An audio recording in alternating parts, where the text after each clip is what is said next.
This afternoon's oversight hearing was provided to senators, stakeholders, and local media on May 14th, 2020 for the 5-day notice and May 19th, 2020 for the 48-hour notice, thus meeting the requirements of open government law. I would like to acknowledge my colleagues that have joined me here today.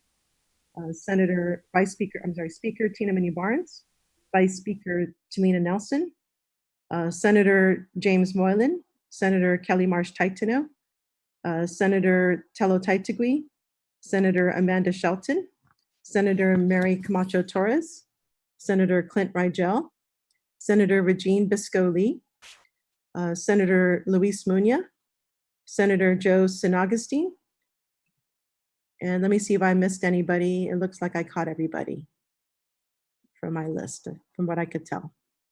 Thank you to my colleagues that have joined me here today.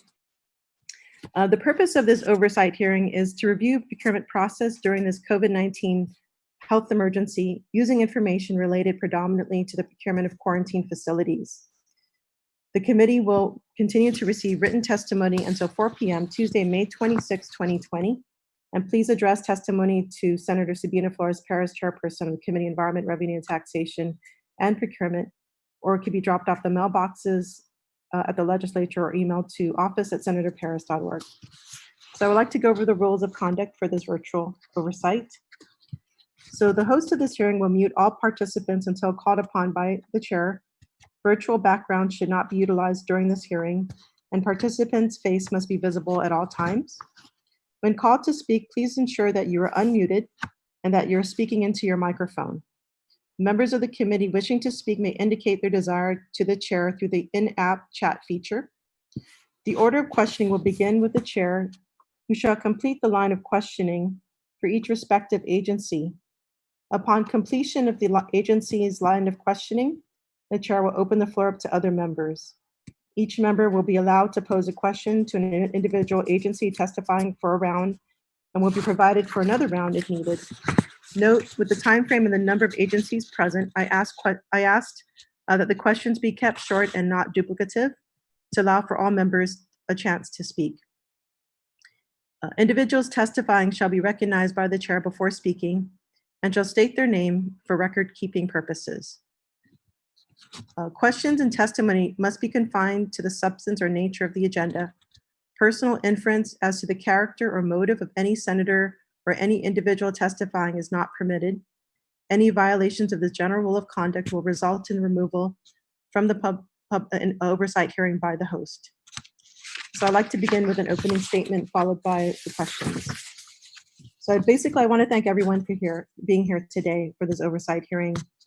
Concerns have been raised by members of our community regarding the procurement process for hotel spaces for quarantine and isolation of inbound travelers and catering services for those in quarantine and government officials manning these facilities.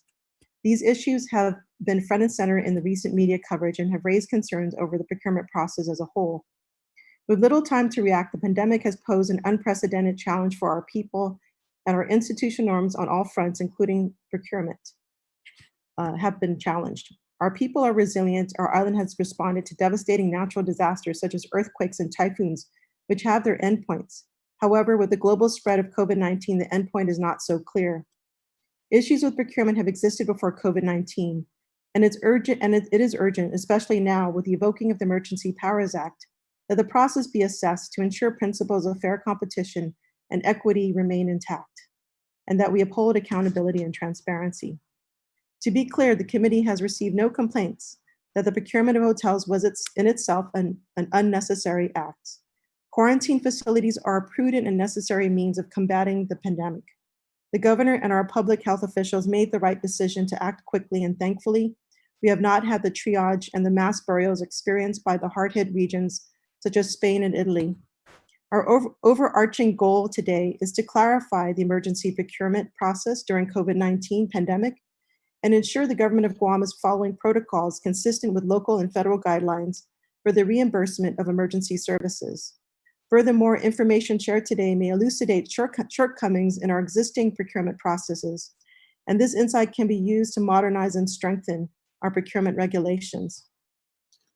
So you all are familiar with the background of the timeline of the issue leading up to this. So on January 30th, 2020, the World Health Organization director declared that the novel coronavirus outbreak a public health emergency of international concern. Late January, Department of Public Health and Social Service met with key government agencies to discuss protocols in the event of positive tests. March 3rd to March 5th, Department of Public Health Social Services holds pandemic plan review working session. March 10th, the Department of Public Health and Social Service receives CDC test kits. March 14th, Governor issues Executive Order 2020-03 declaring the state of emergency in response to the coronavirus pandemic. March 15th, the first 3 positive cases were confirmed on island. March 16th, the governor issues Executive Order 2020-04 initiating the mandatory 14-day quarantine for all travelers from areas affected by COVID-19. March 21st, so maybe I'll save this for later. This could be in the line of questioning. So in addition to the timeline, the FOIA requests have recently been issued to GovGuam agencies highlighting certain concerns regarding the procurement of the quarantine facilities, which we'll go into later. So with all these issues being brought up in the news, the committee wishes to know the following. To what extent was Guam procurement law and regulations pursuant to 5GCA and 2GAR followed? What is the rationale and logic of the procurement process during COVID-19? Under what authority were individuals involved in procurement? Who took the lead in procurement of quarantine facilities? With the procurement of quarantine facilities, what are the federal local procurement laws that apply? In what ways do you believe procurement laws can be changed to prevent confusion or misapplication in the future?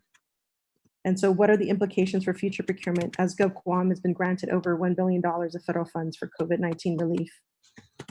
I want to thank all the parties attending today and appreciate your cooperation in discussing and shedding light on this matter. At a time when so many of us are isolated from one another, we must all do what we can to preserve transparency and maintain open lines of communication so that we may sustain our public's trust and ensure our policies and decisions succeed in helping the island through this pandemic.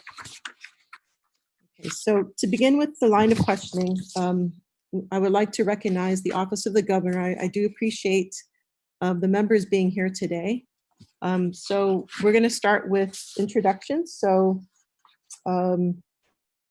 we have legal counsel Hai Hun, Sophia Diaz, and Larry Tumani. So we'll start with, Hai, if you can please state your name for the record. So you want to. Oh, I'm sorry. Please state your name and the agency in which you are employed. Ma'am. Hai Hun, Governor's Legal Counsel from the Office of the Governor. And can you briefly describe your overall duties and whether your position requires involves procurement or requires procurement training pursuant to Section 5141? My job duties and responsibilities are to act as a legal counsel for the Governor of Guam and to do whatever she orders me to do. Does the Office of the Governor have procurement authority?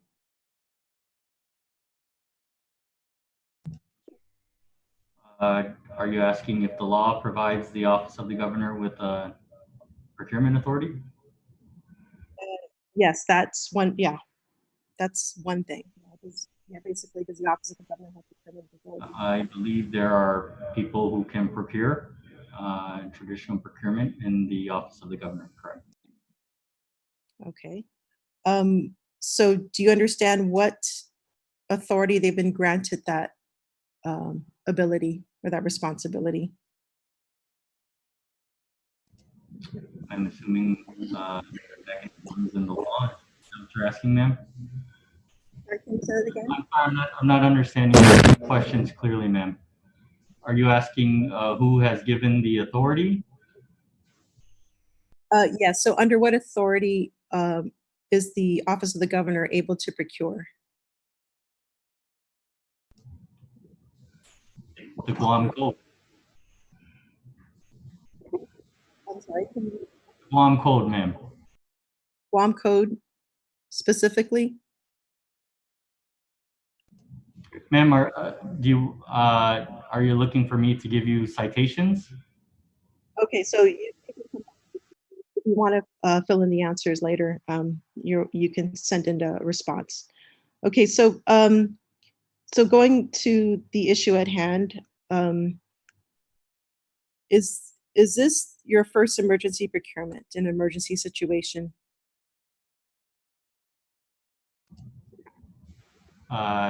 Is this my first time acting in an emergency situation? Yes. Did I act to try to procure items? Yes. So explain your role in the procurement during this emergency process. Ma'am, prior to this hearing, we did submit some statements that the governor authorized us to submit. Based on our relationship, both myself and my co-counsel, Sophia Diaz, we're limited in what we can say and how we can answer questions. To promote the transparency and the trust that this body has been looking for, we did prepare a statement and provide it to you before this hearing. Okay, so I'm not, I did not get that. When did you send that? It came from the office of the governor. I believe it, her chamber clerk sent it at probably around 4 o'clock, ma'am. Okay, so I did not get a chance to see that. Can you briefly read the statement, or do you have it in your hand? Yes, I can.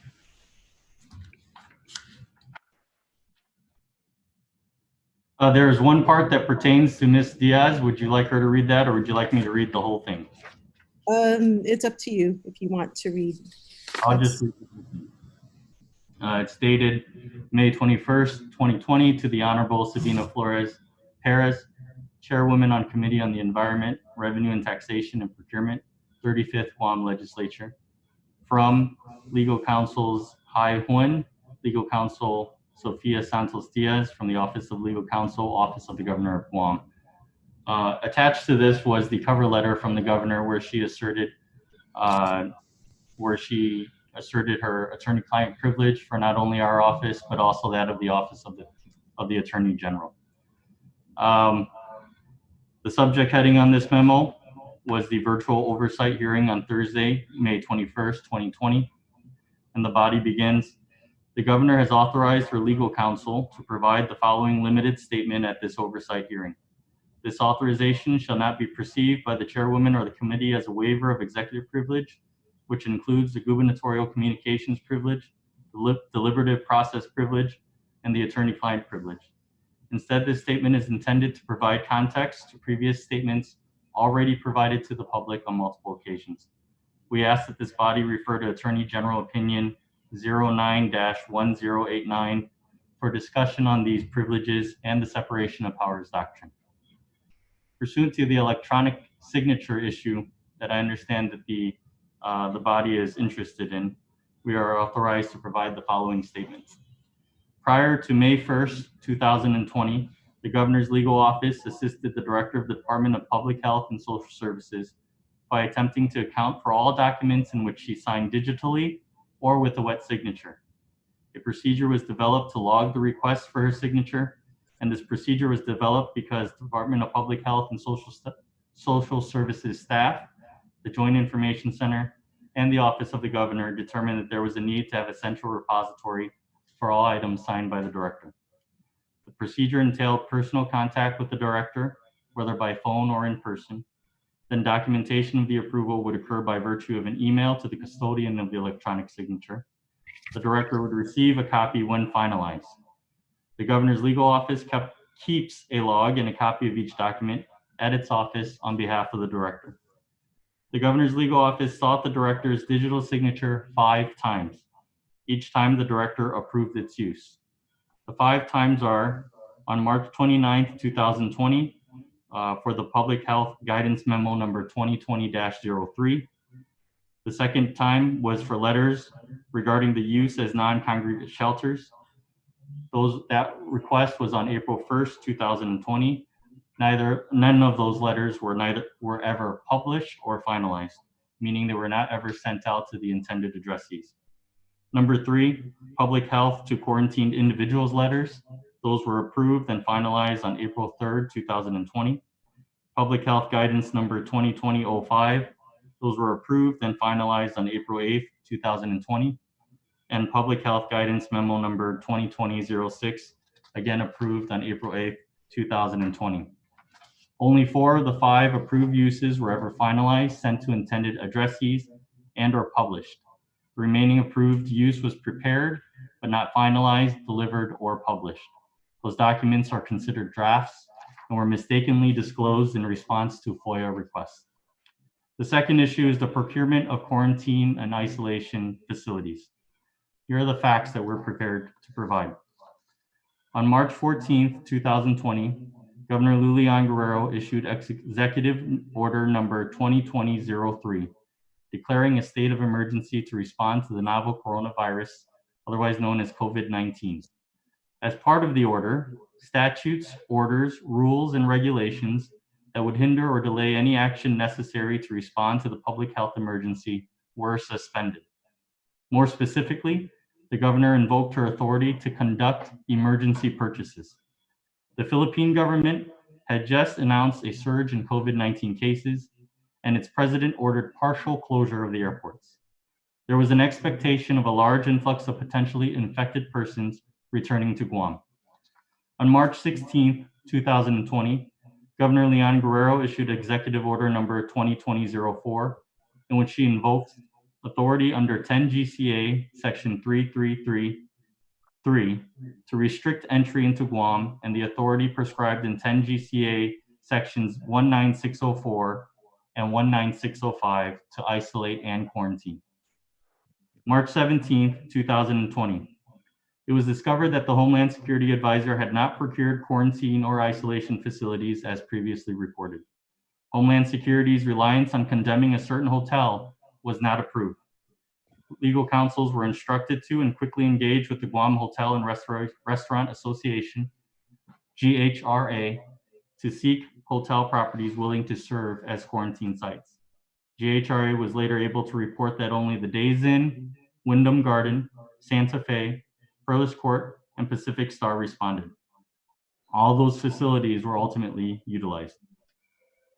On March 18, 2020, legal counsel contacted BBMR requesting for identification of funds to negotiate with facilities. BBMR provided a formula of $100 per room as for the budget of each property. This would be inclusive of meals, housekeeping services, and hotel occupancy taxes. BBMR also directed that it would be the certifying officer of the fund, and the director of the Department of Administration would serve as the clearing entity. Legal counsel communicated that to GHRA, and who in turn reported that the participating hotels agreed. Legal counsel utilized the previous template provided by the Office of the Attorney General and emailed the draft contract to the Office of the Attorney General to review for appropriateness. From March 18th to April 16th, legal counsel worked with the Office of Attorney General to draft that contract. Several versions were drafted due to not only the changes in funding sources, but also to the change in the use of the facilities. For example, the facilities were used for quarantine, isolation, and medical staff housing. On March 25th, 2020, legal counsel relinquished management of contracts and remainder of procurement to the Office of Civil Defense for completion.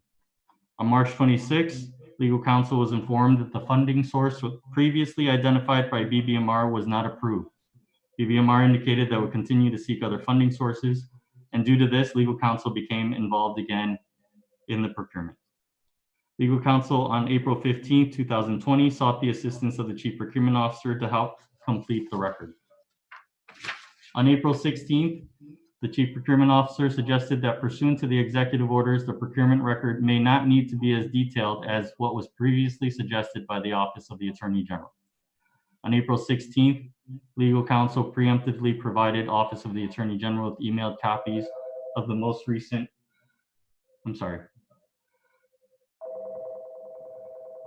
Try to do this.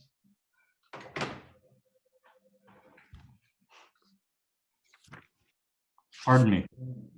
On April 16th, it was assumed that the draft record and the contracts would be fully executed and ready for a formal review. However, those were never transmitted to the Office of the Attorney General. On May 8th, 2020, the governor formalized her use of emergency powers invoked by Executive Order 2020-03 and pursuant to Chapter 19, Title 10 of the Guam Code annotated. On May 18th, even with the benefit of 1, a less heightened emergency, 2, a complete scope of work, 3, a funding source, 4, set rates, and 5, full attention dedicated to the procurement facilities, the government of Guam still needed nearly 2 weeks to procure 2 facilities on an emergency basis. Also included in this is a non-exhaustive list of applicable opinions and laws with emphasis added. The first is Attorney General Opinion 091089, which is attached to that memorandum. And if the body would like, if the chairwoman would like, I could continue reading all the other non-exhaustive list of law that we Yes, thought would be. Yeah, let's we can probably disseminate that letter to the my colleagues.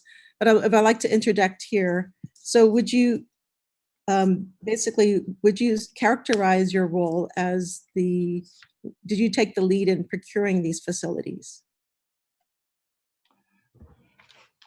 Ma'am, my statement is limited to what the governor has allowed me to state in a written statement. But if you're asking if I did what I wrote down on this document and have just read to you, then the answer is yes. Okay, and under what authority were you using to procure? If you can cite any particular laws that authorize the procuring? Ma'am, the Organic Act of Guam allows the governor to act in whichever way possible to make sure that she protects the health and safety of our people. At the time, there was no options provided to her. We were faced with certain pending emergencies, and I believe that the Organic Act of Guam and also all the other powers that are granted to her under Title 10, Chapter 19 of the Guam Code annotated, allowed her to direct me to do whatever she thought was fit at that time.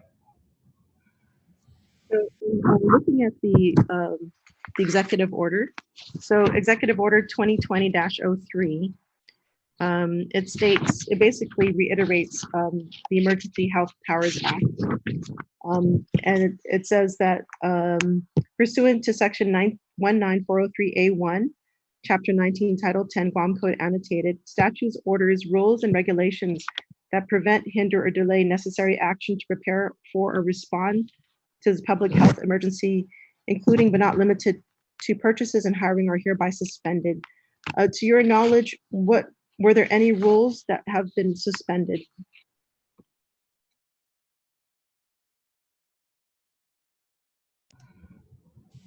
Ma'am, if you're asking me to specifically write out a memo for you to list out all the rules in the procurement law that were suspended, I could do that for you later time. I'm not able to resuscitate and recite everything that you're asking me to do right now. I appreciate that, the follow-up. In your understanding of that suspension of statutes, does that allow for procurement authority? Does it equals authority to procure? Man, again, I'm limited to, my role is to give advice to my client, which is the governor of Guam. If the legislature is asking for a legal opinion, I don't think I'm authorized to do that, ma'am. Okay. So you were mentioning in your letter that there was at some point you were taking the lead in procurement, and then you basically handed it off to the Office of Civil Defense. May I interject, ma'am? My statement was that I did not take the lead. I was directed to contact GHRA. I was not taking the lead in procurement. Okay. So what was your role? If you could just explain your role in the obtaining or in the role in getting the lease agreements with the hotels. As I stated, ma'am, the statements I think are self-clarifying. There were no hotels or quarantine sites available. I was tasked to speak with GHRA. I found a funding source. I tried to get everything that could be done within the short amount of time.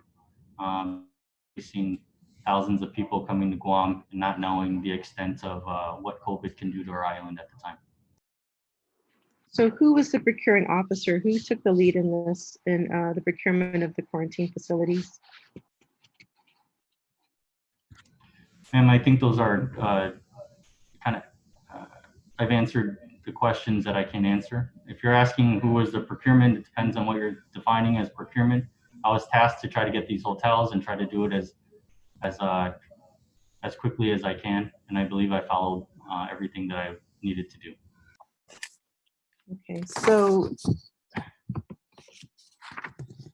can you speak to who was the procuring officer of these hotels, quarantine facilities? We'll just move on from there.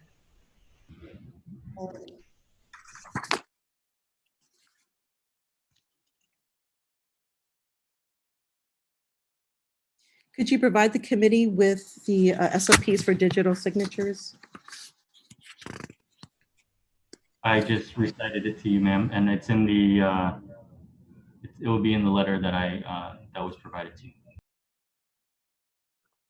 Okay. Can you give us a brief information of why FEMA was not able to reimburse for the quarantine facilities? What was the reason for the reduction? I don't know if that's the case, and that's not within my realm, ma'am.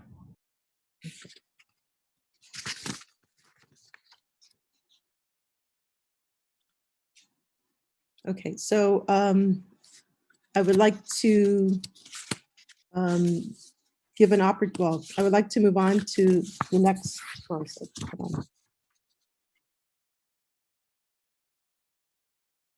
Did you in any way negotiate with the hotels to get Guam a lease for these quarantine facilities?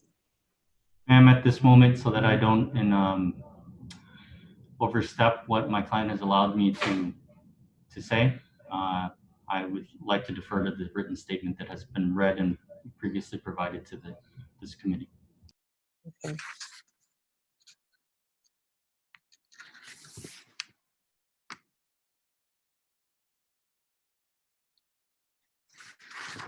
All right, so I would like to give, first of all, I'd like to recognize Senator Will Castro and Senator Therese Terlahi, who has joined us.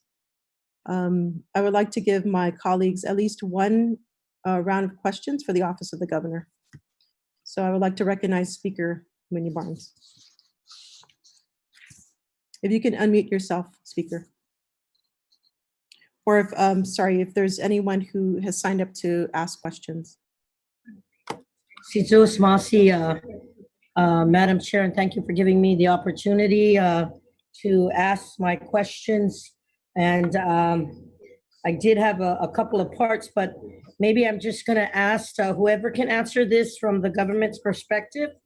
I'm going to go ahead and preface this with 10 GCA Chapter 19, and I'm going to quote the definition of the Public Health Authority, the 10 GCA Chapter 19, Sub-Item L. The determination of Public Health Authority shall be determined by the governor based upon the circumstances of the public health emergency. That's one citation. The other one I have is the power of the governor, Chapter 19, 10 GCA, 19403A, emergency powers during a state of public health emergencies, Imagahagan Guahan may, and it talks about sub-item 2, utilize all available resources of the government of Guam as reasonably necessary to respond to the public health emergency. And then I will proceed on to chapter 19 of 10 GCA, section 19601, the protection of persons. During a state of public health emergency, the public health authority shall use every available means to prevent the transmission of infectious disease and to ensure that all cases of contagious disease are subject to proper control and treatment.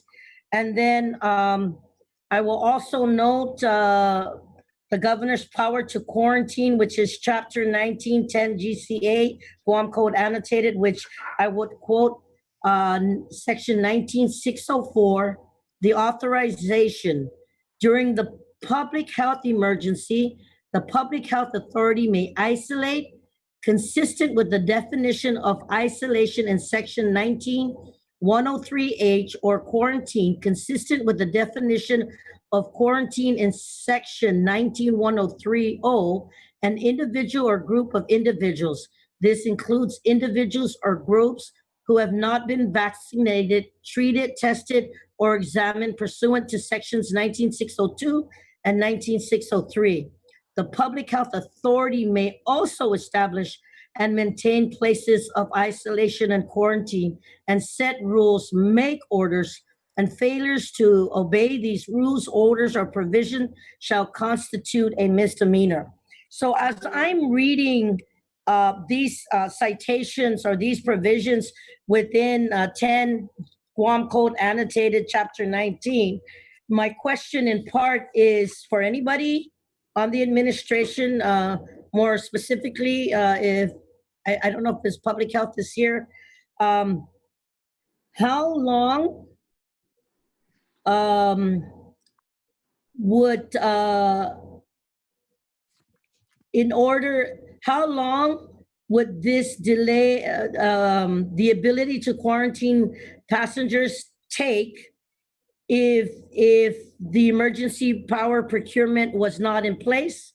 And how long would it take for the procurement to be implemented if these provisions were not in place?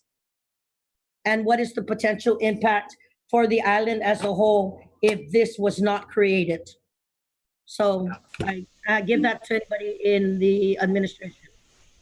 Ma'am, I can answer that for you. Are you asking that how much time it would have taken to use emergency procurement versus the emergency purchase power? Yes. And Ma'am, of the effect of those passengers arriving based on, you talked about Duterte and others who were traveling back home or transiting through here. How many of that would have been in the general population without quarantine if those weren't procured either expeditiously or having to go through the timeline? Ma'am, I don't have the numbers for you in terms of the amount of planes that were coming in, but we were expecting full planes on March 18th through the 22nd. In terms of the length and time, I can answer that based on our statement. It had taken us up until May 18th, and it took us 2 weeks to procure under an emergency procurement basis to get to facilities. And that is with the benefit of having the less heightened emergency, a complete scope of work, a funding source, a set rates, and the full attention of all of the necessary agencies to procurement of these quarantine facilities. We did not have those benefits, ma'am, on March 17th. It came up on us, and we didn't have any facilities in sight. We didn't have a funding source, and we were lucky to have Miss Mary Rhodes that was able to help us do everything that she did and get these hotels that were all scared for the COVID-19 to help us in the way that she did, and we're very thankful for the GHRA. Okay, so if you're saying the facilitation was with the Guam Hotel and Restaurant Association with Mary Worlds, was it facilitated with the administration through the Guam Hotel and Restaurant Association or through the designee of Mary Rhodes, the price quotes for each of these hotels and the number of what could be utilized for that, as all these hotels were mentioned? Yes, Say that again. The answer is? the Was latter, it- ma'am. It was all the specifics were done by Miss Mary Rhodes, the GHRA. We just told her what our budget was. And the facilitation to get all the price quotes was delineated in collaboration with GHRA or with Mary Rhodes. I'm sorry, Yes, GHRA. ma'am. The GHRA was the only method in which I'm not sure if you know, ma'am, but I've only been here for a few years and I don't have the contacts that other people do. And when I was tasked with this, I could only speak with the one woman that knew everything in this regard, and it was Miss Mary Rhodes from GHRA. But the administration did receive a delineation of price quotes from Ms. Rhodes. Ma'am. Okay, Madam Chair, I know you only asked for one question each, and I'm hoping that you can give me an opportunity to ask another question regarding. So in the interest of time, I would like to give opportunities for other senators if you can hold that question for later. Thank you, Madam Chair. Thank you. Senator Regine Biscoli, you have the floor. You can unmute yourself.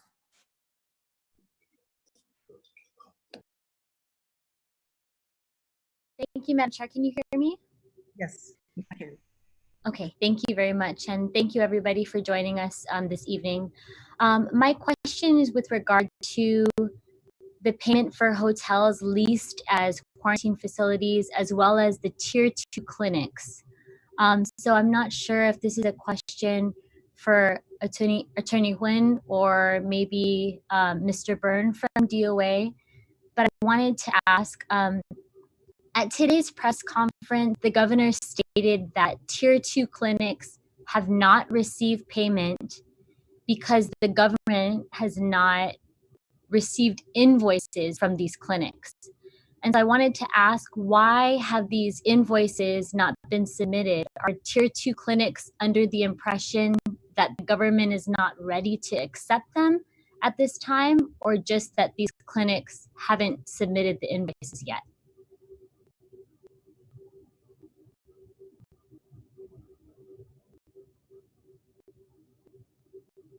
I'm just trying to wrap my mind around how we're able to procure hotel accommodations for quarantine facilities and why we haven't been able to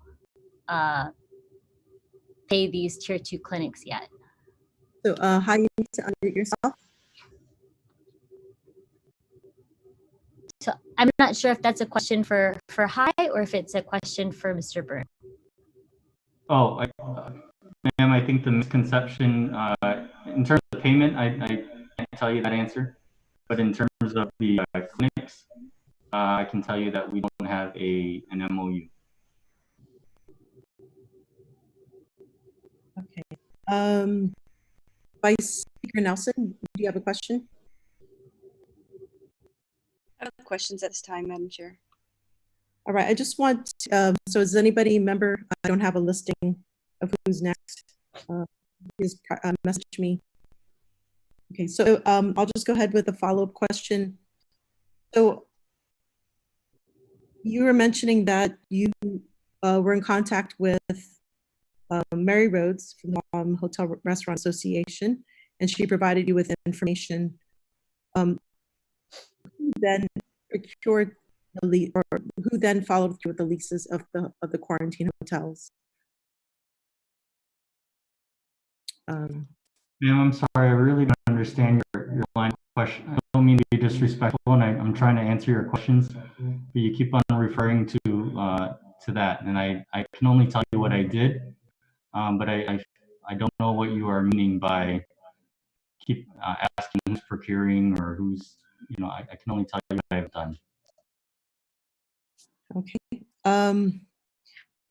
So is it accurate to say that so in your communication with Mary Rhodes, did you ever reach out to Bart Jackson of Hotel Santa Fe or Sonardi Lee of Days Inn and Wyndham Hotel? Ma'am, my statement will be the most accurate for you to refer to. So in your recollection, did you know who then completed the procurement of the leased hotels or quarantine facilities?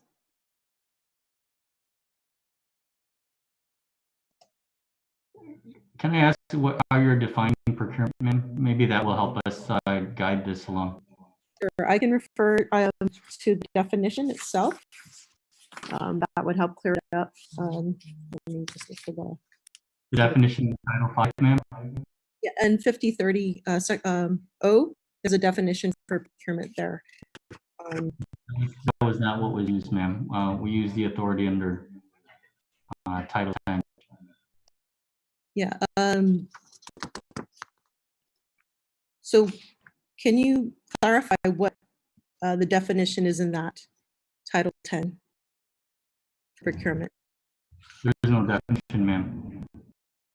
There's no definition procurement. So what is the definition that you used?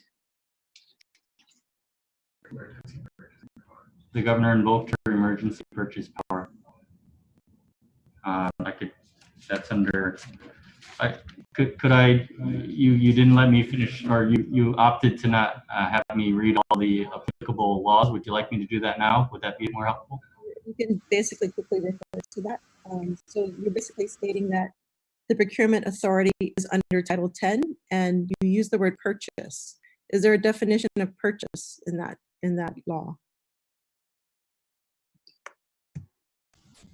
Or what So ma'am, definition? if I could just read you, there's words are used differently in Title 10. So in the law, when you might think there's a definition for something in one section, it might mean something else in another section. So that is the case when you compare Title 5 to Title 10. Okay, so being that there's no definition, so how would you characterize purchase under Title 10? Ma'am, I could read the law for you, but I can't give you an interpretation of it. But could I do that for you now? Actually, I have the law itself, and under Title 10, the procuring authority is the public health authority.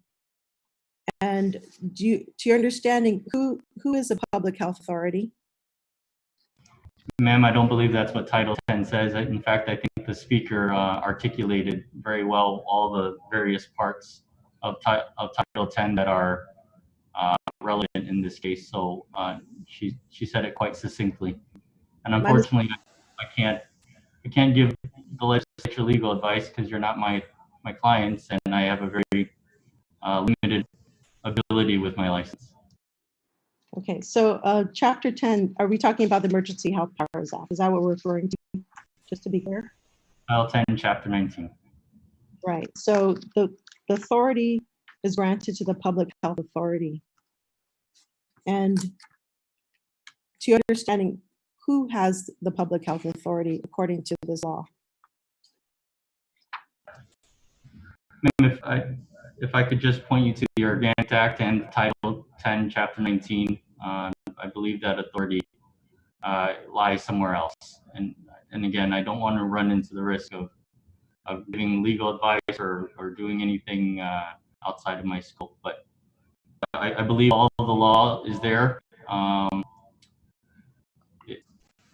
The governor is the greatest authority when it comes to emergency situations.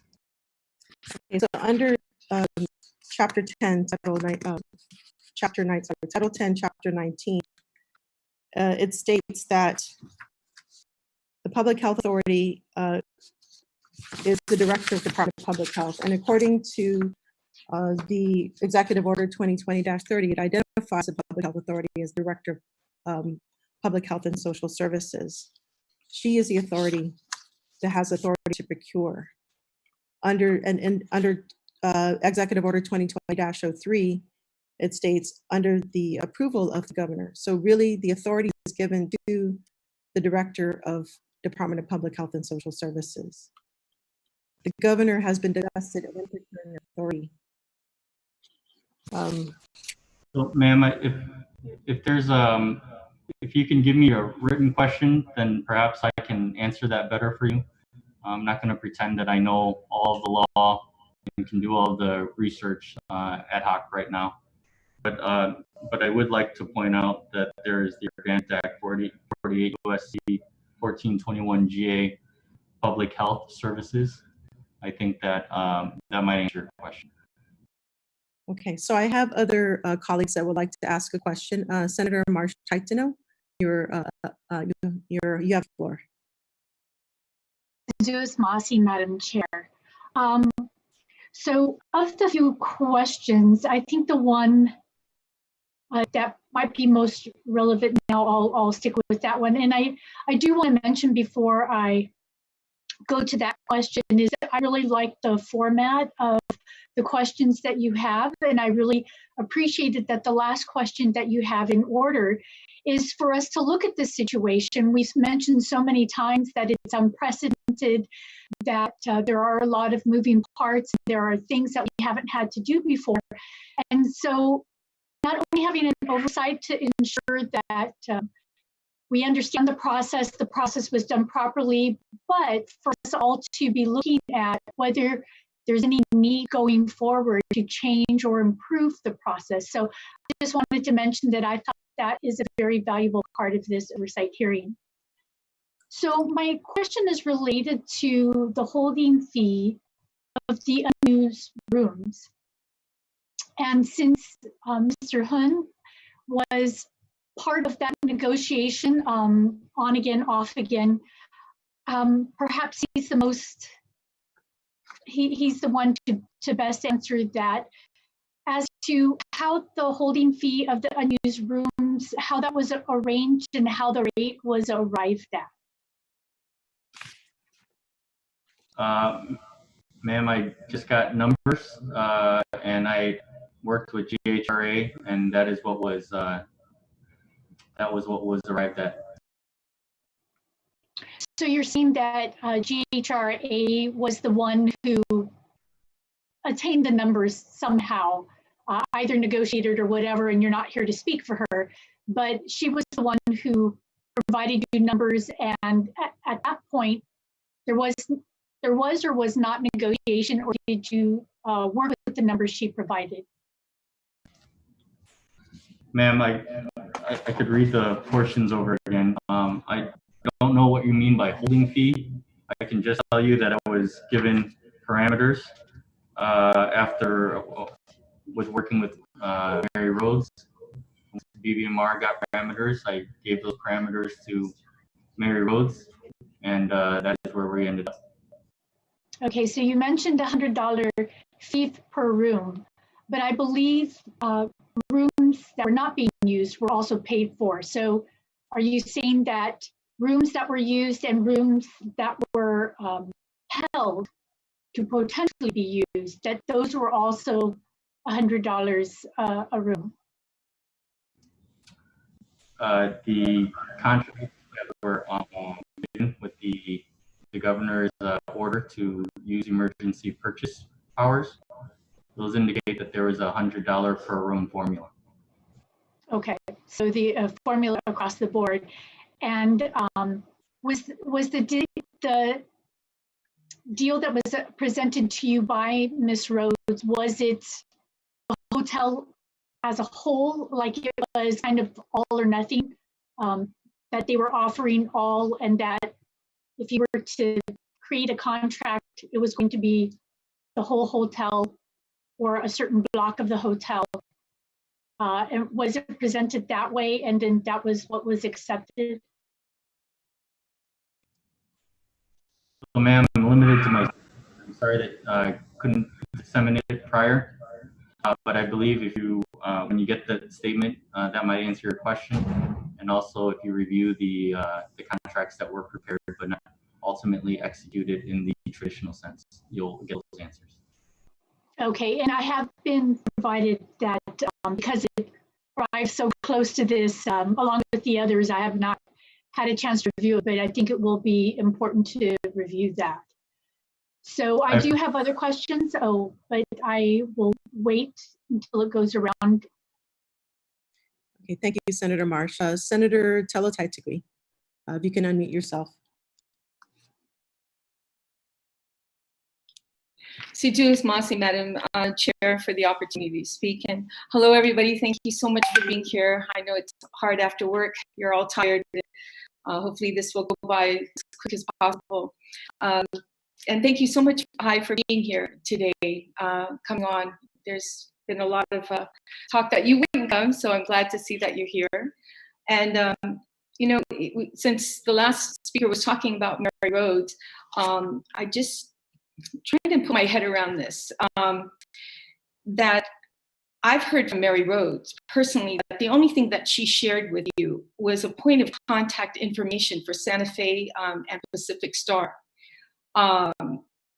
She was never present in the meetings with Santa Fe or Pacific Star, and that she was only in the first meeting with the Days Inn and the Wyndham.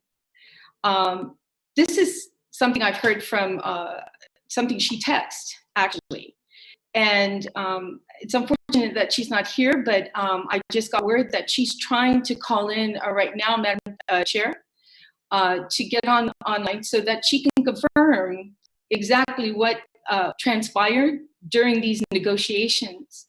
And I think it would be very helpful, because hearing from this text that I received, it doesn't sound like she was the negotiator at all in these proceedings. And that being said, Madam Chair, I hope the staff can try to get her on. And, you know, Hi, I appreciate this this letter that you sent, and this, you know, dated chronologically on the dates and everything like that. But it's just so disingenuous to send it to us a half an hour before these meetings so that we can actually review these notes that you made, or these comments that you made, so that we can, you know, ask questions that pertain to it. For instance, the section where you said on the Governor's Legal Office sought the director's digital signatures 5 times. Each time the director approved its use. And then this section here that says number 2, letters regarding use of shelters, April 1st, 2020, not finalized or published. Are you meaning to say that you used her signature on that letter, but you didn't send it out yet? Is that what that kind of means, that her signature, the director's signature was on there, but you didn't use it? And is this the letter in question, as to what Linda has said on countless radio shows and public hearings, that she does not recall signing anything? Is that the section you're talking about on number 2? Hi.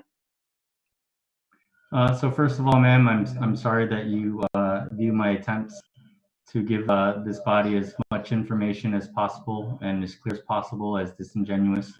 I have been trying to. It's just the time you provided to us a half an hour before this meeting, and you know, it's just very okay. That's all.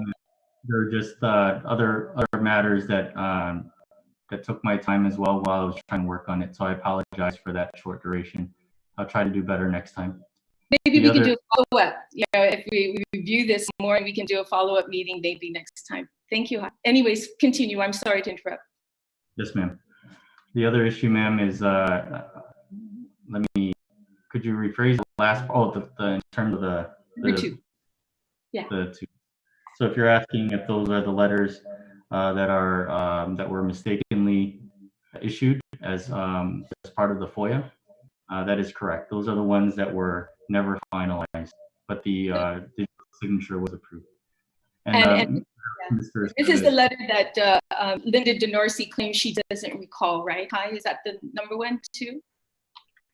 I don't believe that's a fair statement of what she has said, but I do I do think that that the my statement does explain what was the occurrence there. What I'm just taking from what she said on a couple radio stations when she came on. That's what she said. She does not recall these things. So just real quick, sorry, Madam Chair. The other thing I had is if these negotiations happened and I heard that payment was made before a contract was signed. Is that true to form? Depends on what you're asking, ma'am. At this point, are you asking if there's contracts that have been signed already? No, I think Mr. Byrne was trying to answer that one. He might be a better person to ask, but from what I heard that there, these quarantine facilities, some payments were actually made prior to the signature of any contract or any agreement that was made. Is that, and I guess Mr. Byrne or Homeland Security might want to chime in here, Charles, because wouldn't you have to also agree to these payments? So I'm not a member of Homeland Security. I'm a member of Office of Civil Defense. Sorry. So I can only speak upon things that were procured to our office. Okay, so it wasn't procured. Okay, so Ed Byrne, then I guess was there any payment made? My understanding is this: that some payments were made, but there is no there's no signed agreement. So some payments were made, but none of these had any signed agreement. Some of these payments were made in about 6 weeks ago.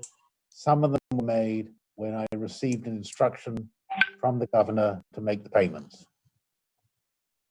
Wow. Okay. So that answers my question.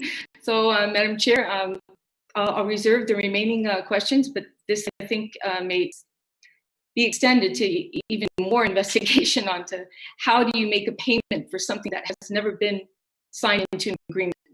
Thank you, Madam Chair. I'll reserve for the remaining. Senator. Next. May I articulate on that just to make sure that the context is clear here? So under the emergency power, the governor did issue an order citing her power, and I think that's attached to all the contracts that we did send to your office, Madam Chairwoman. And that is the authority that Director Byrne was working under. Okay. All right. Thank you, Senator Talatagui. Next on the list is Senator Amanda Shelton. You have the floor. Thank you, Madam Chair. Thank you, everyone, for being here today. Attorney Quinn, I appreciate the timeline that you provided for us, and yes, I will need some time to digest it a little more, but I'm looking at the March 17 date that you provided, and can you just provide us a little more context about this situation? So you were relying on Homeland Security to condemn a hotel. Can you explain to us why that process didn't go through, and who was it that instructed you to, as a legal counsel, to begin the process on your own, since the Homeland Security route didn't work out? So, ma'am, I don't believe that was a full, accurate recitation of the statement. But I can tell you that the governor ordered me to act, and I acted, and the rest of the information would be in that statement. Would you like me to read that again, ma'am? Well, if you can just give context to the line about Homeland Security's reliance on condemning a certain hotel was not approved. Can you give explanation as to why it wasn't approved?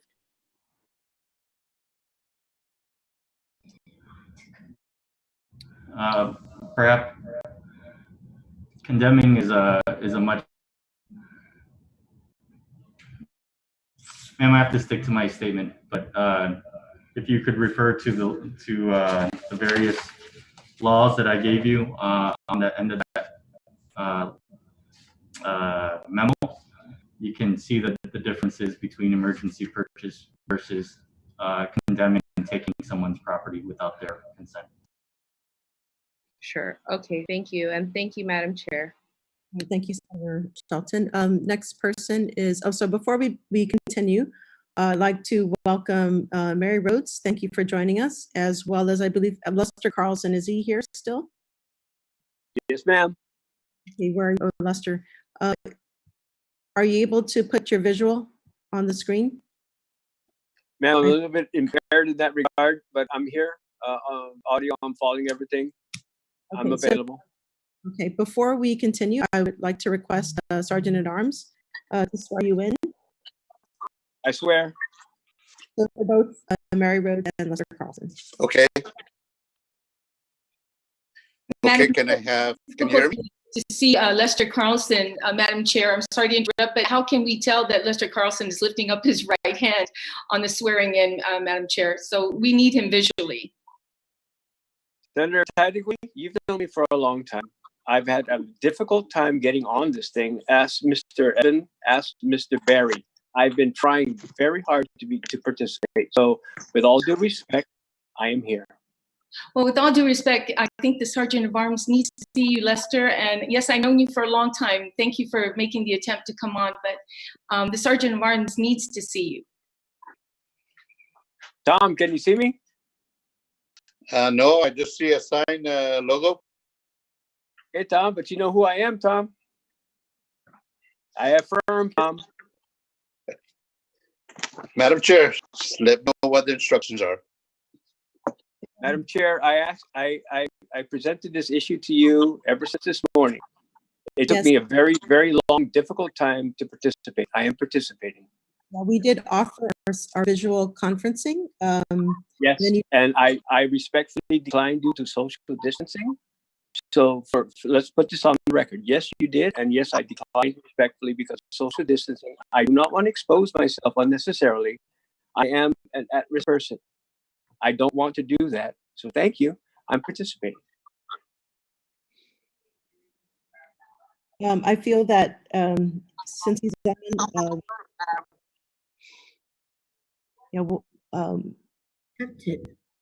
Accept the swearing in. We can affidavit.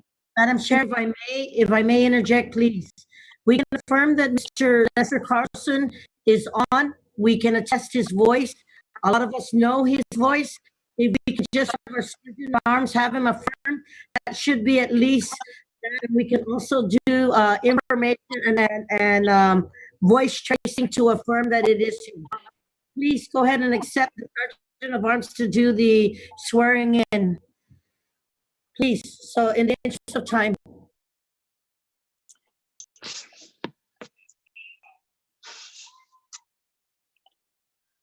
I think his testimony is important.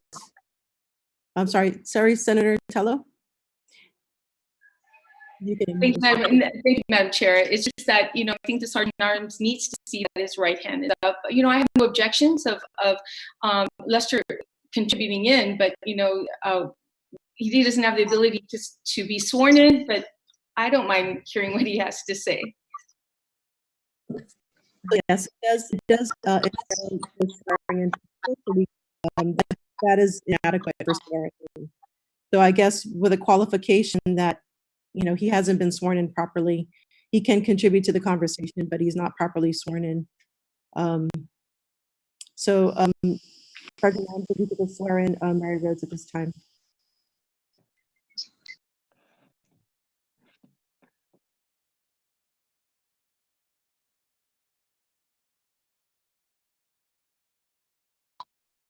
Hello?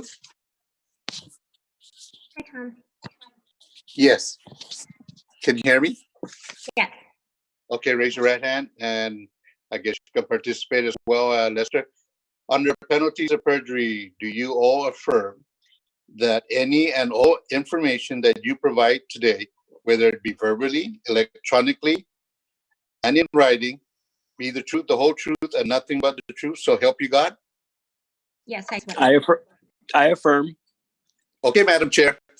They're on the oath. Madam Chair, if I may, this is against our own standard operating procedures and the rules we've put together for public hearings. Every participant is required to have their face visible. That's our own rules, Madam Chair.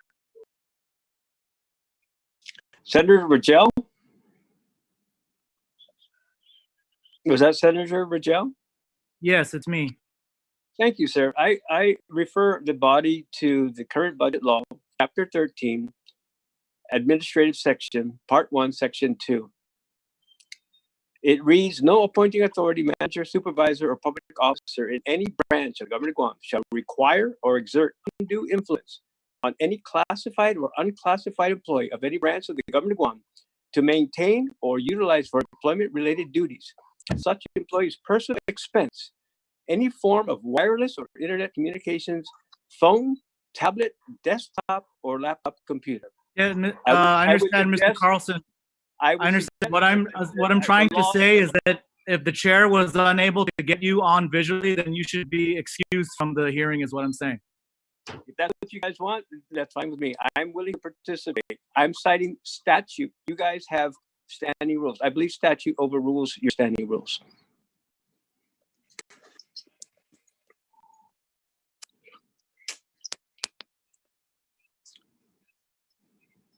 Can we get legal counsel to weigh in on this at some point?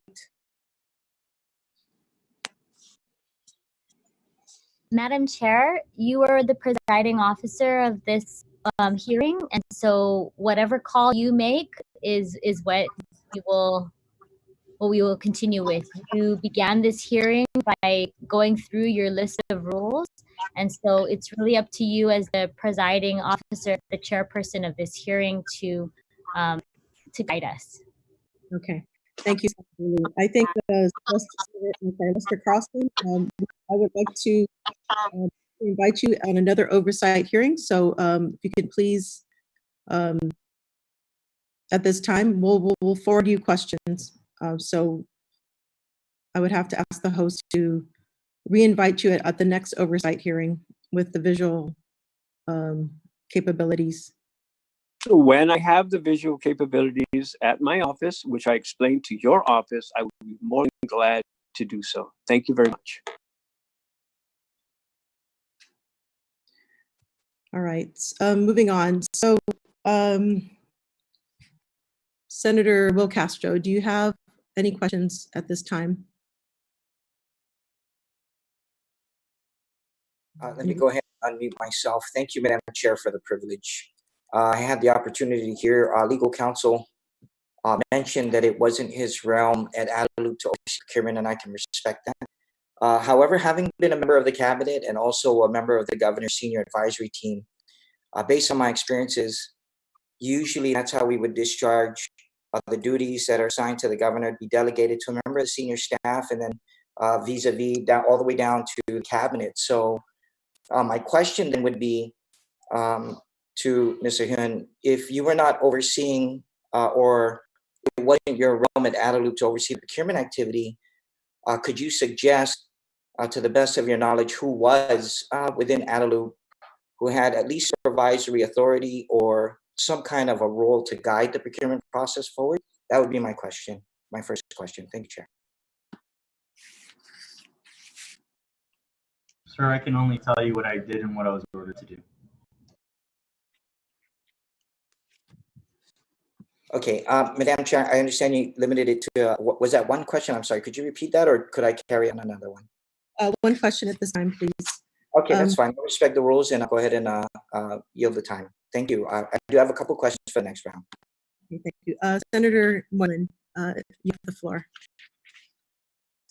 Thank you, Madam Chair. And I understand the questions for this oversight are about the procurement for the situation that we are currently in. And these are questions I hope to get answered. And from the start, I understand on April 1st of 2020, we had 4 backdated letters that emerged with digital signatures from the Department of Public Health and Social Services Director Linda DeNorsi, and on her signature was on them. And these are the letters which designated these specific hotels, which many of us are talking about, as quarantine facilities, which we have a lot of questions about. And of course, we've been the subject of much discussion over the past few weeks all over the place, right? And so here are the questions that I want to know, and I came here to get answered. And first off, I want to know who reached out to Director DeNorsi, because during the public hearing some 10 days ago, I asked the director and was told by the director she does not recall, and was also stated that she hasn't seen the letters. So who designated to reach out to her for her authorization? And does anyone recall even having a conversation with the director or even attaining her authorization? And was she actually involved in the procurement? And finally, who proceeded with adding these signatures to letters, or were they just added on because of good faith? So I understand Hai's statement, and I appreciate that. If others want to answer, that would be great. And if Mr. Hai has to refer back to a statement, so be it. But I came here to ask these questions, and I think the majority of us want to know the answers to these questions, and I would appreciate it if they could be answered. Thank you, Madam Chair.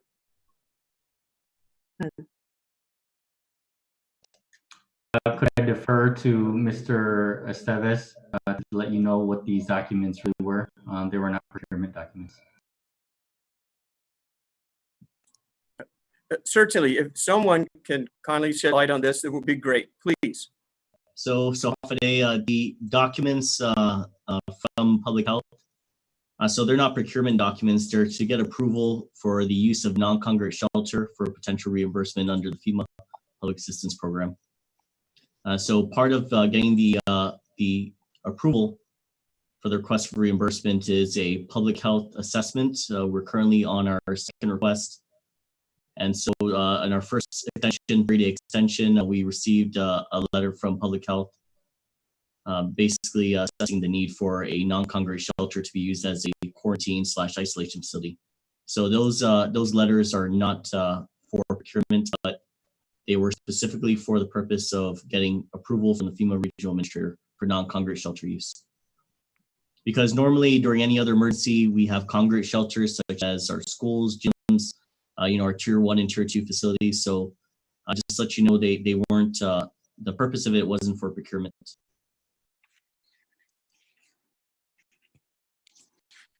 Thank you. And I understand that part. So was the signature there with her authority or not, whether it's procurement or non-procurement? Did she have knowledge of this or did she not? Whether or not, if you defined it as procurement or not, the question is who put on the signature? Who allowed the signature to come on of these documents that she does not recall? Please. So I can't answer that, Senator. I do know that those documents were not transmitted. We did receive documents. I guess there was some error with the date or wherever the case may be, but yeah. So I don't know how the signature was affixed to it. I just can tell you that we did receive subsequent documents that were transmitted. And so we can provide a copy of those documents at a later date if needed. So, yes, thank you, Senator Marlin. I just would like to follow up with that question. So we did receive some information. So this is the question to Laurie, to Monig. So we did get some information regarding that, the direction in how the digital signatures were used. Can you explain what happened at that point, or how were the digital signatures of the DeNorsi in your account of things? What was the instruction that you received? With those specific letters? Yes, and yeah, what were the instructions that were given to you? Yes, so I received direction from legal counsel to affix Linda's digital signature upon the letters, it stated that they did receive approval from Director DeNorsi. Upon receiving the direction, I fixed it and emailed it back to legal counsel's office. At that time when you did that, so what was the source of the digital signature? I'm sorry. So You're asking who's yeah, so how did you obtain was fired? Yes. Okay, so I received permission from Director DeNorsi to use a digital signature. This was in the beginning of the pandemic. Okay, so you had in your possession the digital signature of Linda DeNorsi prior to the request or the instruction. Prior to the request of this specific these specific documents, yes. And who instructed you to do that? I'm sorry. Who instructed you to put the signatures on the documents? All direction came from legal office as far as affixing Director DeNorsi's signature on the document. And how was her approval received? Or how did you know that she give her approval? I can only speak to the direction received. When I received the directions, they all stated that they received Director DeNorsi's approval for the use of her digital signature. And what is the normal protocol in regards to use of her digital signature? Were you informed of any protocols? The steps I'm familiar with are if there are documents that are needing her signature, if she's unable to, for whatever reason, provide a wet signature, they would ask her permission for it, whether it be on email or over the phone. And once they receive approval, they would send me direction to affix her digital signature on the documents. And was there any follow through regarding, notifying her and perhaps an email saying that we follow through with your approval? Was there any follow? Was there any follow through in communicating with Director DeNorsi that her digital signature was used? I can recall at least one time where she was as part of the email thread. I don't remember which document it was, and I can't say if that happened for each document where a digital signature was affixed. So she was, so just to confirm, she was in, she knew that you had, or at least the Office of the Governor had her digital signature. Oh yes, she was aware. Thank you very much. So a question for Chuck, Charles Esteves. I'm sorry, if you can just state your name, your position, and agency. Day. My name is Charles Esteves. I'm the administrator for the Office of Civil Defense. Okay. And to your understanding, does your agency have procurement authority, or if you do, to what extent? No, so we are a coordinating agency, and we don't have a procurement authority. The way we understand it, procurement authority from our standpoint, when we coordinate for resources, is through GSA. Thank you. And so I just want to state though that that's when we coordinate for resources specifically, because there are the other agencies with their own procurement authorities, such as the autonomous and semi-autonomous agencies that will conduct their own procurement during emergencies. So we are not, a source for procurement. We're just simply a resource coordination element. Okay, so when Executive Order 2020-03 was declared or released, in it says that you were supposed to take the lead in procurement. What was your understanding of that role? So are you talking about Section 7 of the EO? Yes. Yeah, so it said Guam Homeland Security Office Civil Defense to lead agency for logistics. So it says we shall lead agency for logistical organization, direction of resources, and procurement of any goods and services relative to this executive order. But it doesn't mean that we are the procuring authority. It just means that we can utilize, or we can coordinate for resources through emergency procurement. At least that's how how I understand it to be. So just to let you know, I've worked several storms before. We have 4 open disasters. So we have Typhoon Howlong, Dolphin, Mancun, and Wu-Tip. So this will be the fifth open disaster that we have. So there are simultaneous procurement actions going on. I can only tell you what was conducted and coordinated through our office, but I can't speak for any of the actions that happened prior to. Thank you for clarifying that. So basically, you're confirming that you have no procurement authority at this time, and that you work through DSA as your procuring authority. Correct. Okay, so can you explain who was in the lead as far as procuring quarantine facilities? So your agency is one of the co-leads for disaster or during this pandemic. What role did they play in? So there are 2 aides. So just to let you know, Guam Homeland Security and Office of Civil Defense are 2 separate agencies. The Office of Civil Defense was created by Title 10, Chapter 65. And so my duties and responsibility as the Administrator for Office of Defense. I serve as the Governor's agent in the administration and supervision of all response activity operations. Also as provided in the Guam Comprehensive Emergency Management Plan. So during the declared emergency or disaster event, I serve as the Territory Coordinating Officer if we're given a presidential disaster declaration. I also serve as counsel to the governor on emergency management issues. I ensure that the territory is prepared to deal with large-scale emergencies. And also we just provide just guidance on potential reimbursements to the FEMA Public Assistance Program. Prior to this disaster, I was not involved. So the primary lead prior to this was Guam Homeland Security at the lead of the Homeland Security Advisor, Tim Muggan. Okay, and so during this pandemic, what was your role in the procuring of the quarantine facilities? So like I said, prior to this emergency and the actual emergency declaration, and then even 4 weeks into it, most of the coordination was being done by Guam Homeland Security. And so there was emergency procurement going on for PPE, cleaning supplies. And so we have all tickets in our system record called DLAN, Disaster Land. And in it, we keep records on resources requested by different government Guam agencies.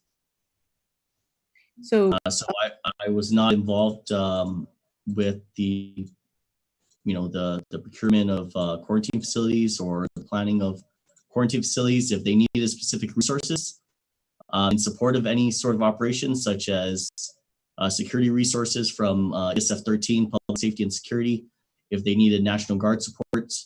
That's where the Emergency Operations Center came in through the utilization of response activity coordinators in one of 16 emergency support functions. And from there, we coordinated for resources. But I was not asked to facilitate or come into basically to assist with the coordination or the procurement of quarantine facilities or isolation facilities. And that was a Homeland Security function.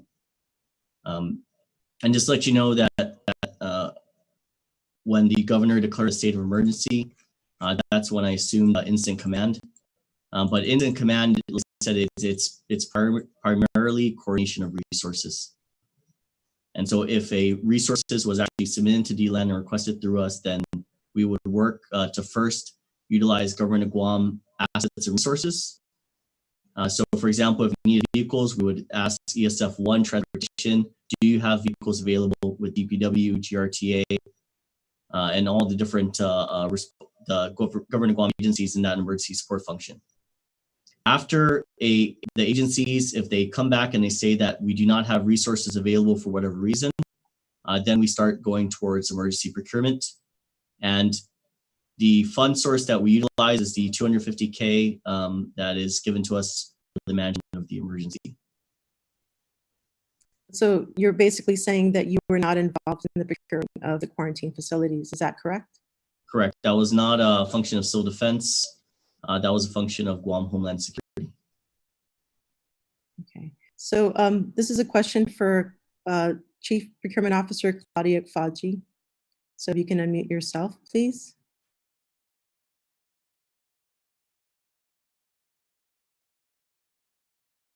Mhm.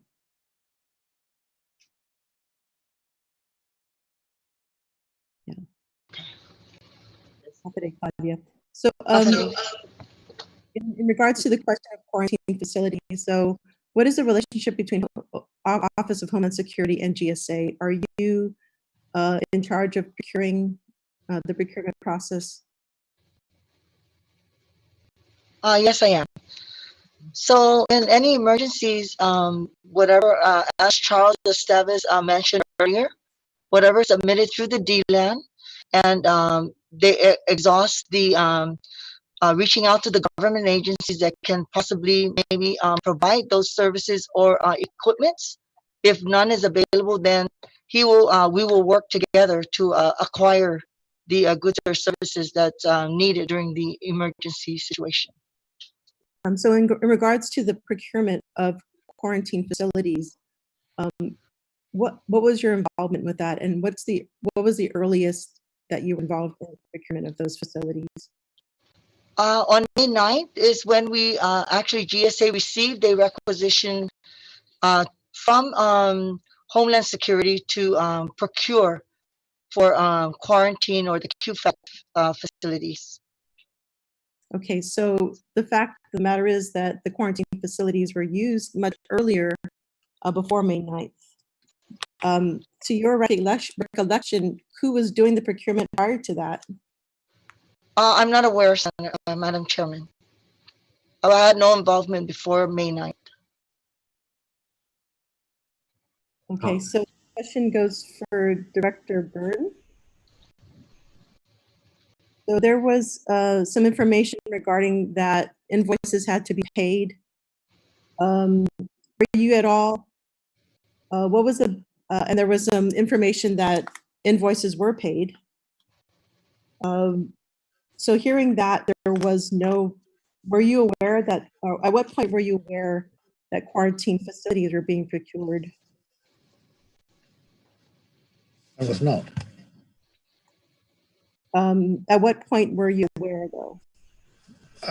I'm not aware that you asked me, were quarantine facilities being procured? I was not aware. Okay, so, but in the news, they had, the news broke up on May 2nd, where there were invoices, unpaid invoices. Were you aware at that time and May 2nd? Well, if it was in the news, of course I was aware, and the invoices, as you just said, were unpaid. Okay, but there is information that I have here that says that these invoices were paid. And what was the basis for the payment if we do not have any record of procurement? Which invoices are you referring to, Senator? I would have to find the email, but I believe $142,000 were paid for related to the quarantine facilities, the leases plus laundry services. What was the basis of their payment if there was no record of procurement of these quarantine facilities? Could you repeat which invoices were paid? I don't have a record, but in one of the email threads, there is a mention of $142,000 that were paid. Which emails, Senator? I'll look, I'll find it. Let me go back to Procurement Officer Claudia. So on May 9th was the first time you had any information regarding procurement of quarantine facilities. Did it raise any flags to you that, or first of all, were you aware that quarantine facilities were being procured prior to that date? I kept hearing, about quarantine facilities being used again through the media and everything. And I was actually, I received emails from Mr. High and Tony Babauta, the former chief of staff, regarding the I guess what transpired, or trying to explain that they need some assistance in reviewing documents. But then after meeting with Mr. Lester Carlson, he mentioned that there were payments made already. So I'm like, it's a done deal. I mean, there's nothing I can do. Okay.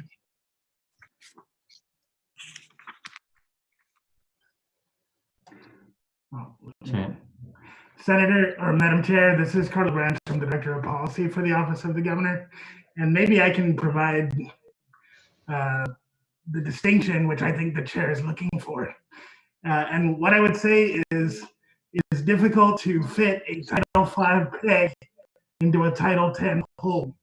And what I mean by that analogy is traditional procurement was not used in this process. The governor's emergency power to purchase under a completely separate title was used. And that is the legal justification as a matter of policy behind the actions which you are now attempting to exercise oversight. So is Linda Darcy here? Is she present?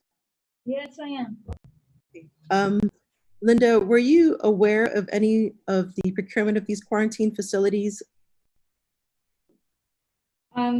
The discussion was done, but I was aware because we had to prepare for the flights that were coming in, specifically for the main flight from the Philippines, which was March 19, that I remember that vividly because I had to appear in court because I had to involuntary quarantine several passengers.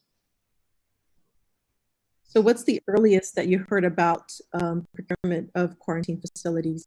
It would have to be before March 19 because these passengers had to be at the facility prior to then. And at that point, who was leading the procurement process?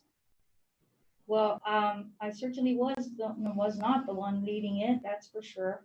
I believe that the procurement process was supposedly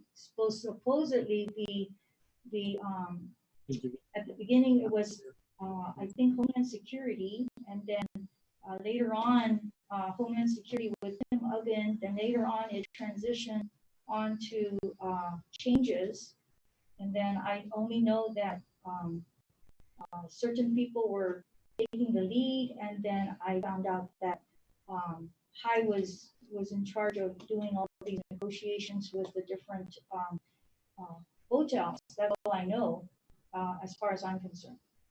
Madam Chair, it's difficult to hear the director. If she can kindly increase her volume or move the microphone closer, please. Thank you. Maybe I can give you a more Yeah. substantive. You're asking me the question. Okay. Can you hear me now? Yes, very clear, Linda. Okay. Yes. It had to be before March 19. That I remember very vividly because we were expecting the Philippines flight to come in, especially because I remembered it very well because we had to force several passengers from the Philippine flight to go in involuntary quarantine. And I had to appear in court to justify the involuntary quarantine. So obviously they were placed at the hotels because I had to go back and look at the records and indicate that to the Attorney General's office to give them a listing of all the passengers that arrived and all the passengers that had involuntarily quarantined in order to prepare for the court hearing. Okay. So your question was who was in charge of the procurement that you people couldn't hear. I certainly was not taking the lead on that for sure. It started originally with Tim Uggan, that Tim was involved as Homeland Security, and I believe he was assigned to get the quarantine sites.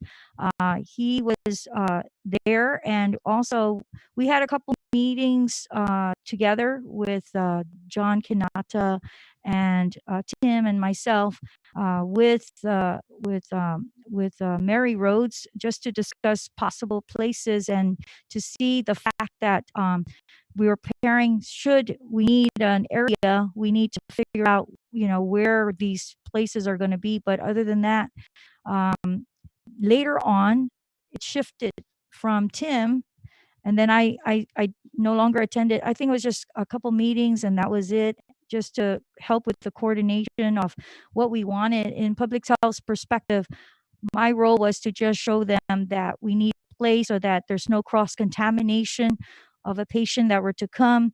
If we're going to get a quarantine facility, it cannot be having a place that easily can transmit the virus. So they had to have a specific negative air pressure. I was providing all that information so that that was very well known on the public health side. And that's my only role, that was pretty much just consulting on what was the need for the prevention of cross-contamination of any individuals being infected. And so then I found out that it shifted from Tim Uggan at Homeland Security to, I believe it went now to Hai. So Hai was doing the negotiations, and that's what I know. So Hai, would you concur with that? Madam Chair, excuse me, Madam Chair, can we please confirm if Mr. Carlos Branch was also sworn in, please, since she's offering input? Thank you, Madam Chair. Okay. He was sworn in. Thank you. So, yeah, can you confirm, Mr. Branch, if you were sworn in? Yes, I did twice. Thank you very much. So Hai, can you confirm so that at some point you took the lead in the procurement of the hotels? Ma'am, if I could, I don't know how to better answer that question for you, so I'll ask Mr. Branch if he can articulate. Sure. Madam Chair, I think what we would express is the governor was the procuring officer during the course of this particular event. And she, as the governor of Guam, in the middle of a public health emergency, exercised her emergency purchase power. So she was the primary person. She did give direction to legal counsel, and legal counsel's direction has been summarized in his written statement. And again, you're citing which law gives her that procurement authority? Ma'am, we repeatedly referenced you to the emergency purchasing power under Title 10, Chapter 9. You mean Chapter 19? Sorry, yes, Chapter 19, I apologize. So in that act, it actually identifies the public health authority, who is Linda DeNorcy. Sure, ma'am, and I think what the document which you have read or hopefully will read will indicate in the citation of case law and other statutes is that, in fact, in accordance with the Organic Act of Guam and other laws, the public health authority is ultimately the governor of Guam. And ma'am, if I could also give you another citation, it's under 2 CFR 200.317 and 200.330. That talks about that the recipient of the federal funds is the procuring authority. Okay, so yeah, that's federal law. So that's slightly different from the local law. But I just want to go. Federal law rules, ma'am, in terms of federal funds. Yes, we'll go into that a little bit later. So going back to the procurement of facilities, so I have an email here that says that basically, so Ms. Safaji, you were CC'd on all the emails, or most of the emails regarding a lot of the procurement process. Can you explain, so given the testimony by Linda DeNorcy, can you explain what was your role at that point on March 20th? So there was an email from Lester Carlson to Hai stating about procurement relating to the laundry services. So that's one of the earliest ones, or March 19th I have some emails regarding it in which you were CC'd. Can you explain what was your role at that point? Madam Chair, although the emails indicate that I was CC'd, copies, I really didn't understand, what was going on because I had no participation. I just see these emails, laundry services, food services, I believe, but all those, as I understood, was something that was already procured without any, I had no involvement in them. Okay, and what do you think the reason for that was?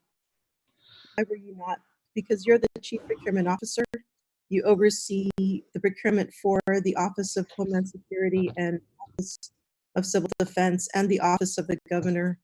Why were you not taking lead in all of this? I believe when an emergency is executed or an executive order is issued by the governor under the emergency procurement, as is customary, we actually work hand in hand with the Office of Homeland Security.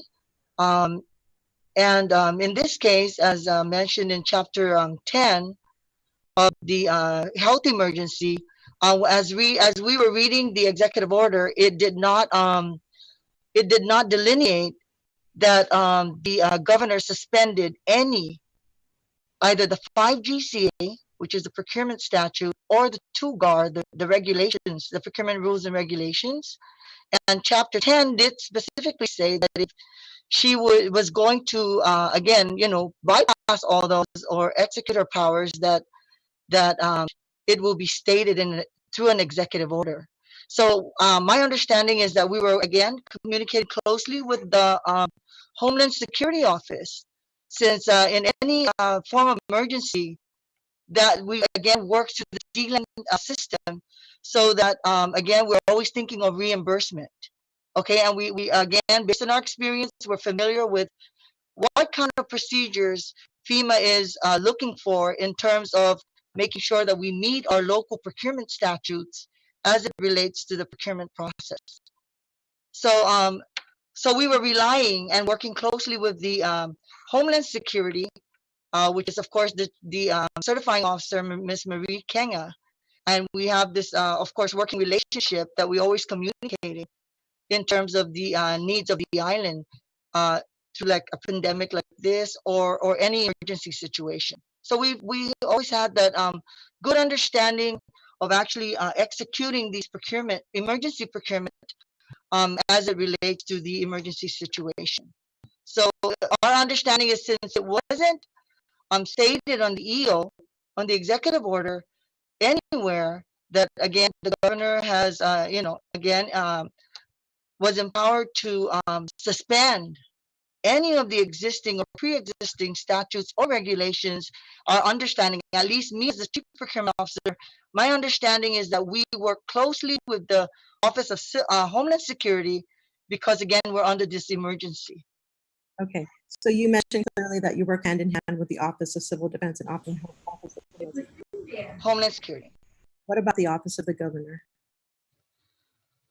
Normally during an emergency, again, because we want to make sure that the documentations and how it's filtered through, because we look forward to getting these reimbursements. And so we work closely with the Homeland Security Office, or the folks. Okay, so you did not have a close working relationship with the Office of the Governor. Is that what you're saying? Not normally on emergency situations. We work hand in hand with the Office of Homeland Security and Civil Defense. And I guess the reason is, again, with cabinets, they take care of their meetings, and then whatever the briefing is, whatever is needed during the emergency situations, then it gets passed through Homeland Security and filtered to GSA. Just making sure that the communication is open and that nobody, we don't get all confused in the process. Okay, so unfortunately, we do not have somebody here from the Office of Homeland Security to answer any of these questions. So there is a gap in the information regarding who is the lead in quarantine facilities. Madam Chair, this is Mary. I'm wondering if I can chime in. I'm sorry, who is this? This is Mary from GHRA. Mary Rose. Yes, Mary, please do. Yeah, I think it's important to note, I know that there's some inquiries. Sorry, I was on the Economic Advisory Task Force Working Group earlier, so I couldn't attend on time with this. But I just want to give you, since you asked earlier about a timeline, just to let you know, a lot of this did start off technically as Department of Public Health Social Services Director Linda DeNorsi mentioned, we participated earlier in January. And so I think under the FOIA request, I did get some inquiries from media about an email that I sent to the government with regards to quarantine questions, even starting January. It is part of our pandemic plan to look at possible shelter in place, because GHA serves on, similar to what Charles Esteves said, mentioned earlier, there are 13 different ESF groups for emergency planning for FEMA. And GHRA is part of the vocational nonprofit organizations that serve in ESF 6. ESF 6 is for mass shelter in place. And so it's part of our pandemic plan. We needed to do this outreach in January. This is way before the mandatory quarantine took place. So you will see in the FOIA request, there was information we were gathering. In advance of our pandemic workshop, we conducted with public health together, where the chief of staff had spoken together with customs and the airport authority, Tom Mata. So we held a couple of workshops in January and early February. And so it was our task to look for quarantine already and to see which hotels would operate, but not just for quarantine for mass scale, but also just quarantine floors. If in case we get tourists coming in and they have to quarantine at the hotel. So you need to know that quarantine started at the beginning in January when we had to do work on the pandemic plan. It is part of our regular pandemic plan. So that's one set of quarantine, okay, for non-Manila travelers before even the executive order went into effect. The second query that went out after January was later in February and March.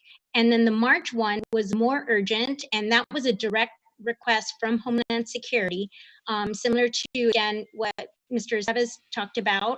Homeland Security would normally put a request through DLAN, but we weren't activated yet. That activation took place on Sunday, March 16th.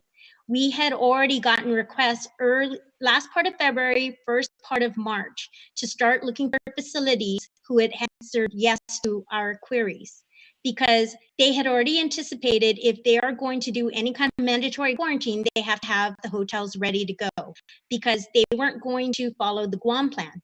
The Guam plan requires that UOG and the Dededo Sports Complex serve as those facilities for quarantine. And it was just going to be difficult to put people in those kinds of facilities that would probably create a worse situation when you're doing mass care for quarantine. So they really looked to the hotels to participate in that.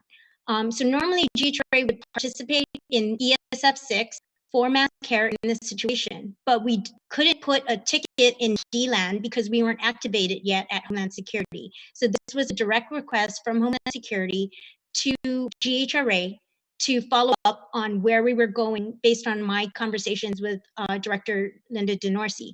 We had been working closely already for those 3 months.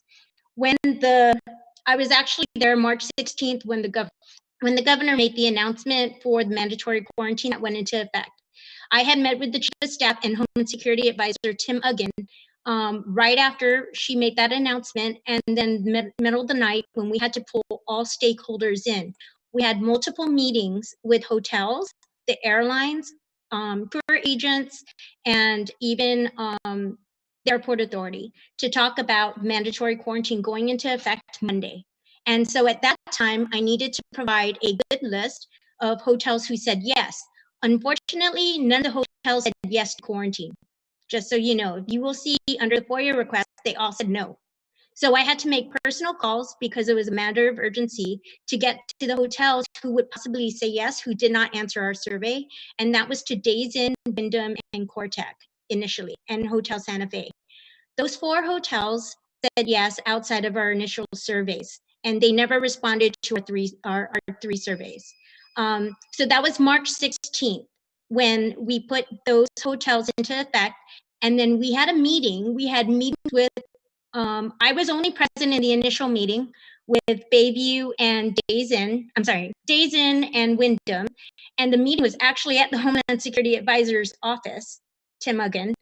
together with legal counsel to talk about the if they're in agreement, what the terms would be. Because initially I suggested federal rates based on FEMA, because that, not based on FEMA, federal rates because they're already approved by Congress. And that's what FEMA would see normally under lodging is federal rates. And so those rates were renegotiated in those meetings at Homeland Security. But that does not mean that the procurement process doesn't continue. But just so you know, in this time, it wasn't a normal situation where like a DLAN ticket would be created because we hadn't been activated yet at that point. Those conversations were taking place only after March 16th where we activated. And that's really where Homeland Security should have looped back in, I think, with FEMA, especially since we're in the same building, that we tie the loose ends, right, to make sure all contracting takes place. But I was only involved initially in Days Inn and Wyndham and Hotel Santa Fe. Pacific Star only came in a couple days later when the direction on Manila, non-Manila travelers were taking place. And we heard that President Duterte was going to close down the airport. We knew that Days Inn and Wyndham weren't going to be sufficient enough, and Hotel Santa Fe, because imagine every flight that comes in Manila full with residents and other types of travelers, but mostly residents coming back from Manila because the airport was closing. We had a matter of 2 to 3 days to get another hotel, a large hotel. And so Pacific Star called us and they said that they now want to go in. And so those conversations took place after that directly with HSA advisor and with legal counsel. Hi. From that point, I was not participating because my role with GHRA, what we normally do is we also sit in our own, we have a rack that GHRA sits with GBB. And our role at that point went from coordinating and facilitating the hotel requests to actually working with public health and GPD with the middle of the night screenings. And so I was working with Director Denorsi on middle of the night flights with the Airport Authority and Customs on clearing all passengers to go to those hotels. And so we also had to activate, I have to be clear, we had to activate additional hotels for non-Manila travelers, and that was Leo Palace, Fiesta, Outrigger, and Hilton. Those 4 hotels, as well as Days Inn, Wyndham, Hotel Santa Fe, and I believe Pacific Star, but I wasn't involved in Pacific Star, they all had walkthroughs with Public Health, CDC, Fire Department, Guam Police Department, and Homeland Security. So all those agencies were involved as a site assessment prior to them even getting turned on as a quarantine facility. So I have to say that somewhere in between there, all the agencies were involved with probably the lack of GSA, but the question is probably who needed to be involved at that point to make sure procurement protocols and documentation took place at that point.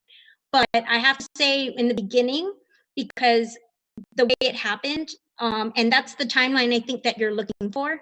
After March 30th, when we stood down because the flights already decreased and the only flight coming in was Honolulu, that's when I went over to the USS Roosevelt project where we had to activate hotels within 36 hours. So I already moved on there. But that whole period between March 19th and March 30th, I was only assisting with the income flights and placing them in the hotels and doing walkthroughs with public health, CDC, fire, and the police department and Homeland Security.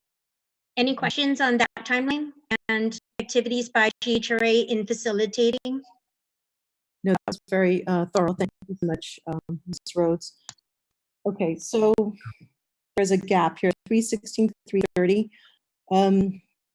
So Office of Homeland Security was perhaps in the know in regards to these quarantine facilities. So the procurement system, goes through GSA. And so I guess my question is, why was GSA not involved, or what was your involvement at this point? Because you're the GSA is the overseeing is the agency that oversees this procurement, and Madam Chairman, Chairwoman, sorry. I've been at Homeland Security probably 15 years now, 14, 15 years. And a lot of times when we do things through DLAN, those requests go through the agencies and helping with different organizations. And so a lot of times those things are procured under emergency. And GSA, correct me if I'm wrong, Chuck, do you know if GSA has a seat in RAC? They do. So they have 2 seats, one under ESF 5 emergency management, also under ESF 7 for resource support. Then also there is the DPW's procurement for ESF 3 public works engineering. So they do have multiple seats.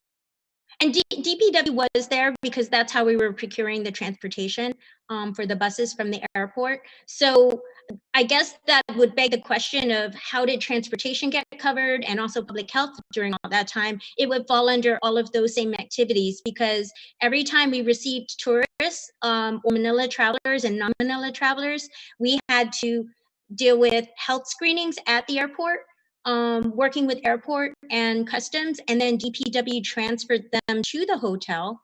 And then also the guard, or not the guard at the time, but Guam Police Department had to be coordinated at that time to provide perimeter, but also assistance inside the hotel. And Days Inn and Wyndham and Santa Fe all had public health employees, but also DOE transferred volunteer nurses and other government staff all working in the hotels. So I would think that all of those decisions, this should not be a hotel only kind of procurement question. Is how did they procure the whole thing? Because the whole thing should, if you're questioning one aspect of it, all of the other working parts of it should be questioned as well. Or how did those services all get funded or approved to be at the hotel without the hotel being authorized? Because the hotels aren't only the only provider here. There were a lot of agencies that stood up, and I was the only non-government private sector portion, although I understand the procurement laws and the procurement rules, but under emergency, I would think that this fell under emergency. So I would question the same thing for all of the support services, including laundry. How did that all get approved, and the meals? Yes, so unfortunately, we don't have Office of Homeland Security, so we would have to have perhaps another oversight, including them, to answer these questions. Because as Claudia was saying, it's a lot of the emergency procurement goes through the agencies, but all the line agencies eventually go through GSA. So what was the breakdown at that point? So who was the lead in procuring these services, as you were saying? And what was the breakdown between those agencies and GSA? And that's something that this oversight would like to clarify for future procurements, because we can't continue to have this sort of breakdown. And the results that we see in the news is the delayed payment of invoices, which is somehow related to the lack of contracts. So if I would like to maybe change the direction of questioning, is what is the status of those leased facilities from March 16th to March 30th? Was there a contract that exists, to your knowledge? So we don't have Office of Homeland Security, so I would have to defer to Chief Procurement Officer Claudia. Are there contracts that exist for that time period, at least, of those facilities? Not to my knowledge. So we do not have contracts, to your knowledge. Right, not to my knowledge. And who would you be seeking that information? I'm trying to figure out. Sorry, so Claudia, isn't this a cause for concern or a flag? Does raise flags as Chief Procurement Officer? And what steps are you going to do to find that information? Or what is your role in getting that information? Again, Madam Chair, again, for my understanding, or at least my understanding, is that, again, they're already at the point of invoices. So I really don't want to get into any mess that I wasn't aware of.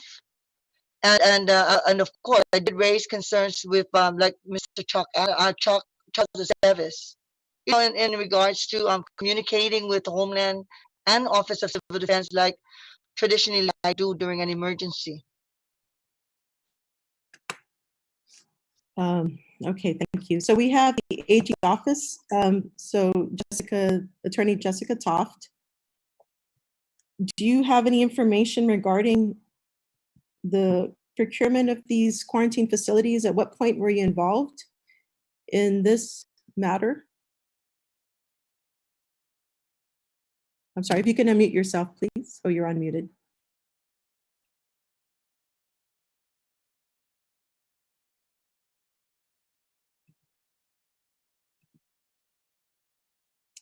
Sorry, Jessica, can you, we can't hear you. So if you can speak into the microphone. Hi. I'm prohibited by 5 GCA 5150 and Guam's rules of professional conduct from talking about that and my involvement and like my legal advice to anyone and to my clients. So I apologize for that. If you want to ask me general questions about procurement, you can ask me general questions about procurement. I think in general, I think there's a little misconception about Guam law controlling. So Guam law states that I'll just read you the statute. Even if we're gonna say that this is a procurement, where a procurement involves the expenditure of federal assistance or contract funds or other federal funds, let's get a little part. All persons within the government of Guam shall comply with such federal law and regulations which are applicable and which may be in conflict with or may not be reflected in Guam's procurement law. So in this case, this purchase is being funded with federal FEMA funds. So federal law controls. Mr. Esteves, is that correct? Was FEMA funds utilized for the quarantine facilities? So at this time, so FEMA funds were, so yes, correct that federal laws will be applicable for the use of FEMA funds. By this time, no, we were not using FEMA funds for emergency procurement, and I'm only talking about the resources coming into our facility. I mean, coming through the EOC, and so we're using the 250,000 that were authorized during emergencies, and also the 100,000 that we use that's authorized during public health emergencies. So if you want, I can go ahead and talk about the FEMA reimbursement process, because I think it was mentioned earlier that FEMA denied the use of or the funding of non-congregate shelters or something to that effect. Sure. So they denied the use of FEMA funds for that. For what reason? No. I think you stated earlier that FEMA denied the use of funds. I think that was earlier in the that was stated earlier, I believe. I have to go back and look at the record. But so for these non-congregate shelters, was FEMA funds used? No. So the way the public assistance process works, it's a cost reimbursement. So the guidance we use for public assistance is the FEMA Public Assistance Policy Guidance version 3.1, and so everything is on a reimbursable basis. But at this time, because we're still going through active response and we haven't gone through the recovery phase yet, so we're still working to collect data for to be processed through FEMA recovery office. And then from there, they would create what's called a project worksheet. In the project worksheet, there's a scope of work, also the 75-25 cost share, and the timeline basically to complete the project. And so it's a process, and we haven't received any approvals for any project worksheets. We're still collecting data at this time. And Senator Flores, I apologize. I said FEMA funds because I believe FEMA funds will be eventually reimbursed, but it's CARES Act funds, which are the first thing that our office has to do when we advise on any procurement is we have to determine whether it's going to be federal funds or local funds. And if it's federal funds, then federal law controls.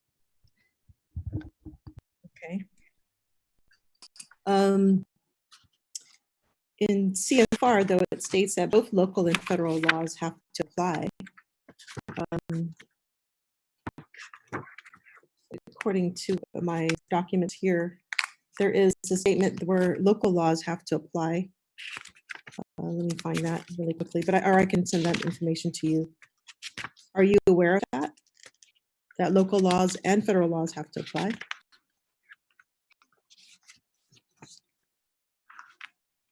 If not, is this a question? Is this a question to me? Yes, I'm sorry. Yes, to Attorney Jessica Toft.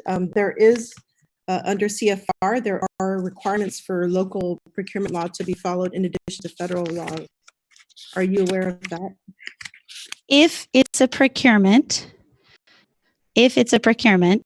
then federal law controls and federal law will refer you back to Guam law. However, if there's a conflict, federal law trumps local law. Have we ever been faced with that situation, Mr. Esteves? And what was the resolution? Faced with the situation of federal law trumping local law? First of all, do you concur with that assessment? Well, the assessment that federal law will trump local law, or what's the assessment? Sorry. Oh, for as far as reimbursements go, because according to the document that I have here, that it states that local laws and federal laws need to be followed. But in the case where they don't, if there is a discrepancy, how is that resolved normally? So it's clearly laid out in the public assistance policy guidance. So just to let you know, as an example, for like force count reimbursements for overtime. And then that specific guidance, they would refer back to what's a pre-written policy, local policy. So there are some instances where they would have reference to local policies.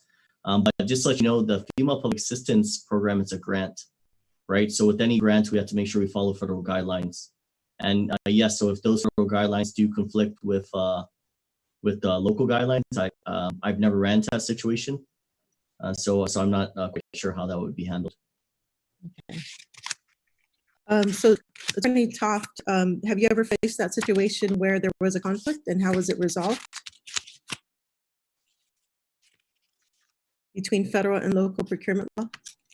Hello. Yes, we have faced that. In fact, we face it with almost every procurement we have with federal funds. If you look in Guam law, there is a local procurement preference. Federal law prohibits any local procurement preferences. So that is a situation in which they conflict, and in which the federal law controls and the terms and conditions of the federal funds, which state that we cannot apply a local procurement preference, trump. Yes, it does happen. In fact, in almost all procurements, and there are other situations as well. But yes. Okay, so going back to your role as in the Office of Attorney General, so when is the office involved in procurement? What is your role in general? Pursuant to 5 GCA 5150, for every procurement over $500,000, we shall act as advisor. Okay, so considering that some of these quarantine facilities was over 500,000, can you recount when you were involved in the? Like I said earlier, I'm prohibited from talking about my specific. Under my ethical duties, I shall not reveal any information pertaining to my representation or advising. I shall not. I am prohibited. Okay, and in regards to, how do you interpret, so when you're talking, when you're in the, when you're doing the task of reviewing contracts, how do you determine correctness of form? How is correctness of form determined? We review the law, the applicable law. So how formal does a contract have to be correct? The standards are governed by the applicable law. Which is what? Well, in this case, federal law. Okay, just in general, how do you determine any kind of procurement? If it, let's just take away the federal entity.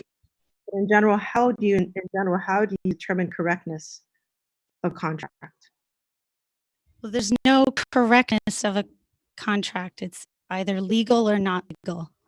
Or correctness of form. So how formal does a contract have to be determined as being correct of form? There's no such thing as correctness. It's either legal or not legal.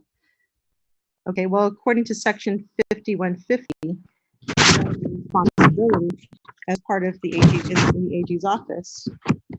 Legality and form, yes. Yes, and our office is allowed to dictate certain forms. Okay, so and it does. Can you, for the committees, can you provide what those forms that you are approve of? How would all of the forms that go along that the OAG has published are located on our website under our procurement tab. Those are all the forms for a procurement. Oh, can you basically give a listing of what those forms are? I'm not looking at the website right now, but I can tell you there are several forms.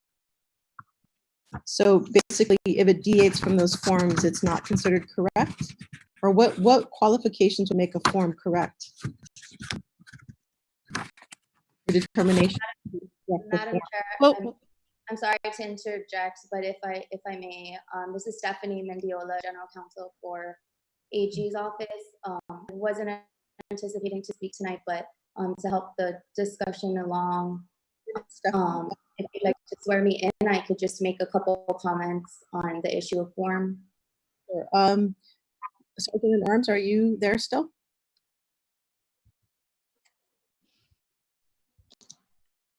One of these Attorney Generals is representing the Attorney General, please.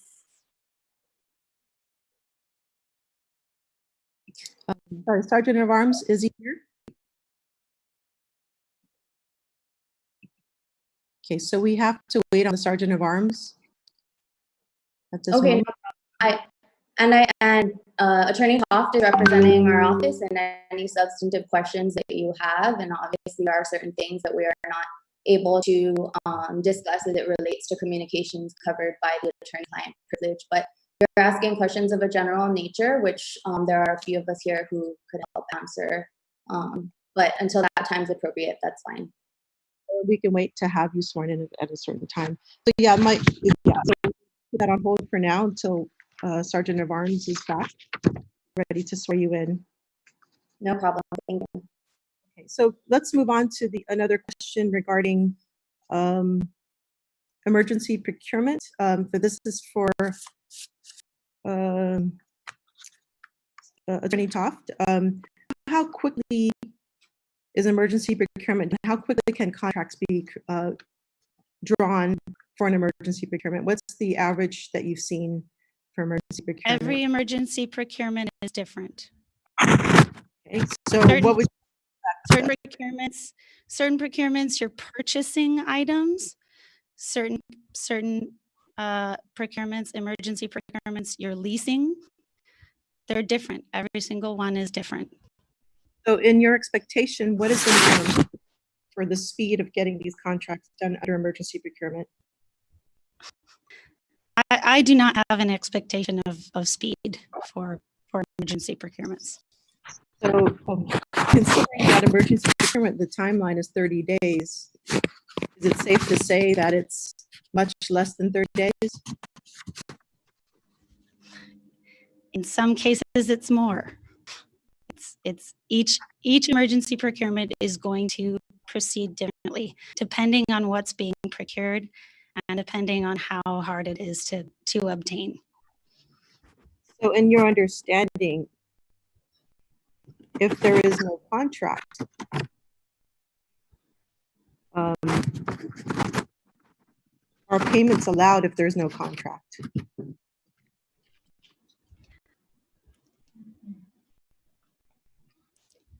And what has happened in those emergency?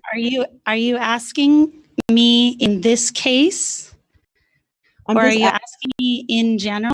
Because in general, if you're it differs if you're dealing with federal law or Guam law. Okay, so but such as federal law specifically authorizes advance payments. Okay, federal law does that? Federal law specifically under 2 CFR 200 authorizes advance payments, yes. Okay, and what are the requirements for that to occur? It's actually the preferred method. So what are the under federal law, it is the preferred method. It's the preferred method to make payments in advance, like for advance, as we're talking about advance payments as defined under federal law. What type of procurement are we talking about? We're talking about in general under federal law. But what kind of procurement? It's not limited to a type of procurement. So any procurement, they prefer advance payments under 2 CFR? Under 2 CFR 200, it authorizes advance payments, and that is typically the preferred method. It's actually stated in 2 CFR 200. What are the limitations of that?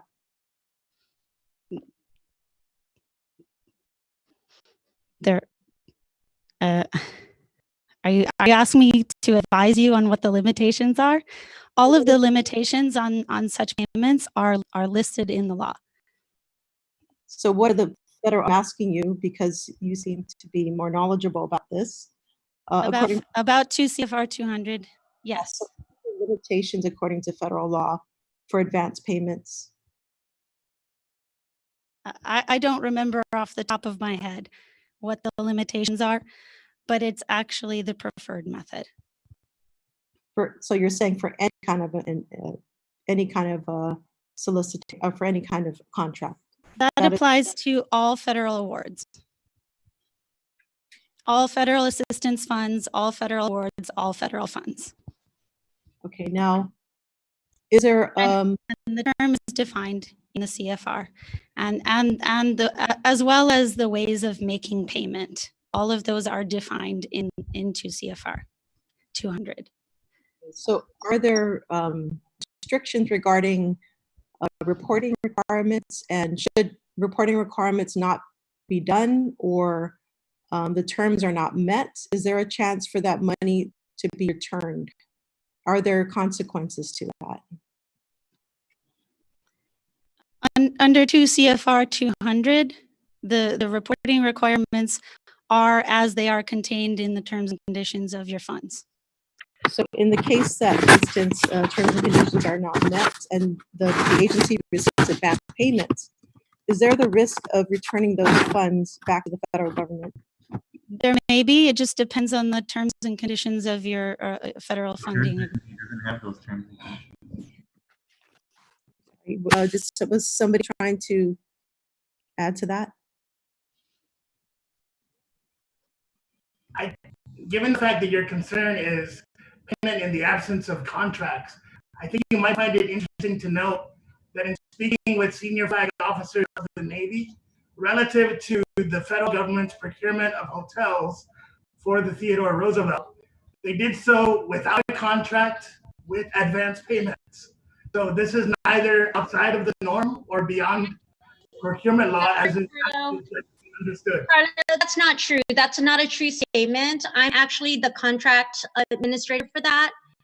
And in every instance, whenever we received authorization for funds to turn on every hotel before people were transferred outside of the base, we received two things: a verbal authorization with a limited max funding with obligated, right, funds, and an award of that. So we had that specifically in email with the authorization followed up by the contract officer of what was authorized. Payment was never issued until we entered into a letter contract. So we actually had 3 contracts with the government, and each contract authorized certain funds as they continue to shift the timeline to the right. Every time they moved the quarantine period from 14 days to 17 and then 21 days. So we ended up having letter contracts in lieu of an actual definitized contract. That was my statement. No, but we had a contract in place. Contracts being engaged. A letter contract is the same as a contract. It's a binding agreement. So we had binding agreements placed before any payments were made. So that's an incorrect statement. We had verbal authorizations to move into the hotels in each instance with written writing of verbal authorizations with the approved amounts, but we never got paid until we had a letter contract, which actually were binding agreements and had mentioned all of the FAR clauses in them. Yes, and very similar things is what I'm trying to point out. So thank you, Ms. Rhodes. Can you explain what form of this letter contract? Is there a specific form to this, or specific things that have to be listed in this letter contract for it to be binding?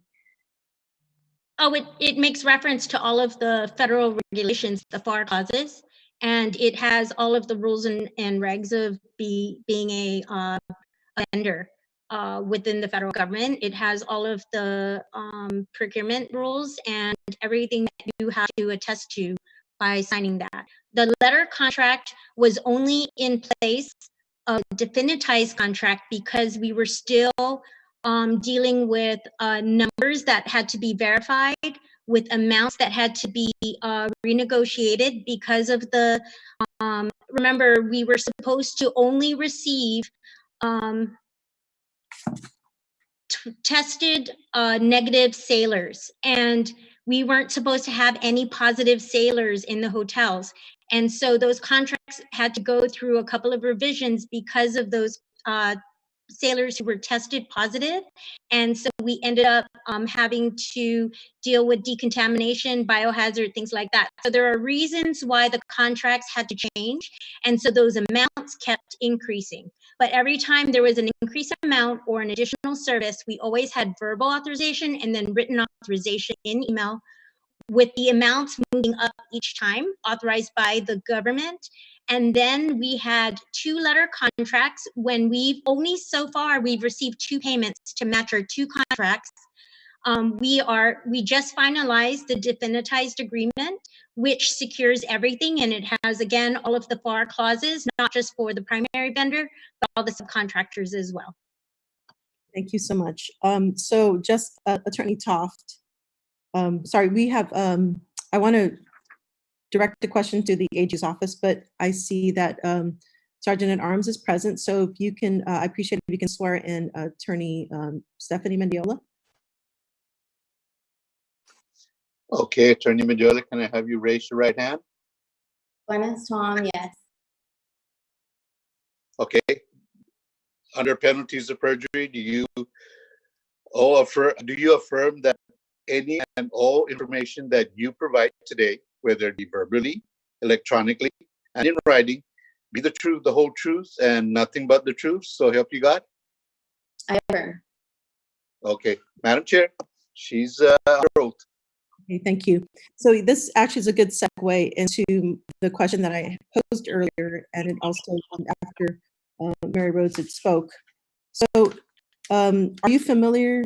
So this goes to Attorney Toft or Attorney Mendiola. Are you familiar with the letter contracts as was described by Mary Rhodes to either Jessica Toft or Stephanie Mendiola? Are you asking if I'm familiar with those specific contracts? Letter contracts. Or just letter contracts in general? Have I ever heard of them? Or I'm not really sure what the question is. Are you asking about the specific ones she's talking about or just in general? Yes, in general, we could talk in general terms. Are you familiar with letter contracts? I've seen them.